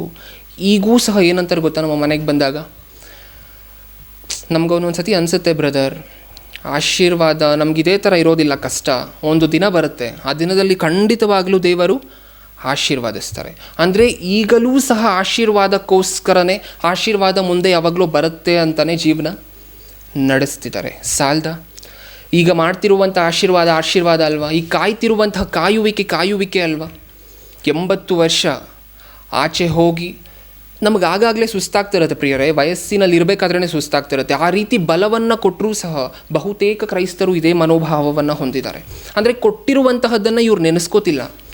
ದೇವರು ಮಾಡ್ತಿರುವಂತಹ ಕೆಲಸಗಳಿಗೆ ಕೃತಜ್ಞತೆ ಅನ್ನುವಂತಹದ್ದನ್ನು ತೋರಿಸ್ತಿಲ್ಲ. ಆದರೆ ಏನು ಬೇಕು ಇವ್ರಿಗೆ? ಇನ್ನೂ ಏನೋ ಎಕ್ಸ್ಟ್ರಾ ಅಪೇಕ್ಷಿಸ್ತಾನೇ ಇದ್ದಾರೆ.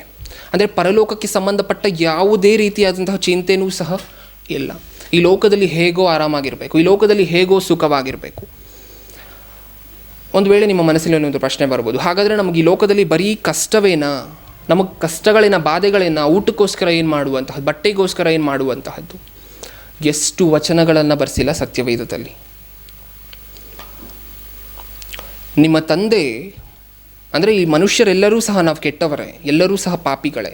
ಅಂದರೆ ಒಬ್ಬ ತಂದೆ ಕೆಟ್ಟವರಾಗಿದ್ದರೂ ಸಹ ತನ್ನ ಮಗ ಊಟವನ್ನು ಕೇಳಿದ್ರೆ ಕಲ್ಲು ಕೊಡ್ತಾರಾ?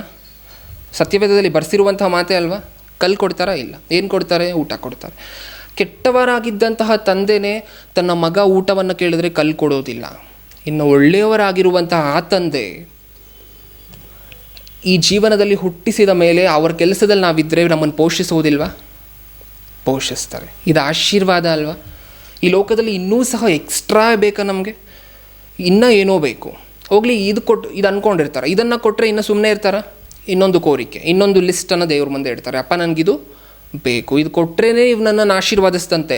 ಹಿಂದೆ ಕೊಟ್ಟಿರುವಂತಹದ್ದು ಯಾವುದೂ ಸಹ ನನಗೆ ನೆನಪು ಇಲ್ಲ. ಆಕಾಶ ಪಕ್ಷಿಗಳನ್ನು ನೋಡಿರಿ, ಅವು ಬಿತ್ತುವುದಿಲ್ಲ, ಕುಯ್ಯುವುದಿಲ್ಲ, ಕಣಜಗಳಲ್ಲಿ ತುಂಬಿಸಿಟ್ಟುಕೊಳ್ಳುವುದಿಲ್ಲ, ಆದರೂ ಸಹ ನಿಮ್ಮ ತಂದೆಯಾಗಿರುವಂತಹ ದೇವರು ಅದನ್ನು ಪೋಷಿಸ್ತಿದ್ದಾರೆ. ನೀವು ಆಕಾಶದ ಪಕ್ಷಿಗಳಿಗಿಂತ ಹೆಚ್ಚಿನವರಲ್ಲವೇ? ನಿಮ್ಮನ್ನು ಬಿಡುತ್ತಾರಾ? ಸತ್ಯವೇದದಲ್ಲಿ ಮಾತಲ್ವ? ಅಂದರೆ ನಮ್ಮನ್ನು ಬಲಪಡಿಸುವಂತಹ ಮಾತುಗಳಿದೆಲ್ಲ ಅಲ್ವಾ? ನಿಮಗೇನು ಬೇಕೋ ನನಗೆ ಅದು ಗೊತ್ತಿದೆ. ದೇವರೇ ಸ್ವತಃ ಮಾತಾಡಿರುವಂತಹ ಮಾತು. ಅಂದರೆ ನಾವು ಆಶೀರ್ವಾದಕ್ಕೋಸ್ಕರ ಅದು ಬೇಕು ಇದು ಬೇಕು ಅಂತ ಏನೇನೋ ಕೇಳ್ತಾ ಇದ್ದೀವಿ, ಆದರೆ ಈ ಜೀವನಕ್ಕೋಸ್ಕರ ಕೊನೆವರೆಗೂ ನಾವು ಬದುಕಬೇಕಂದ್ರೆ ಏನು ಬೇಕು ಅಂತ ದೇವರಿಗೆ ಗೊತ್ತು. ದೇವರು ನಾನೇ ನಿಮ್ಮ ಜೊತೆ ಇರ್ತೀನಿ ಕಣ್ರು ಅಂತ ಹೇಳಿದ್ರು, ಇಲ್ಲ ನೀನು ನನ್ನ ಜೊತೆ ಇಲ್ಲ ಅಂದರೂ ಬೇಡ, ಪರವಾಗಿಲ್ಲ, ಅಡ್ಜಸ್ಟ್ ಮಾಡ್ಕೋತೀನಿ, ನನಗೆ ಆಶೀರ್ವಾದ, ಆಸ್ತಿ, ಐಶ್ವರ್ಯ ಬೇಕು.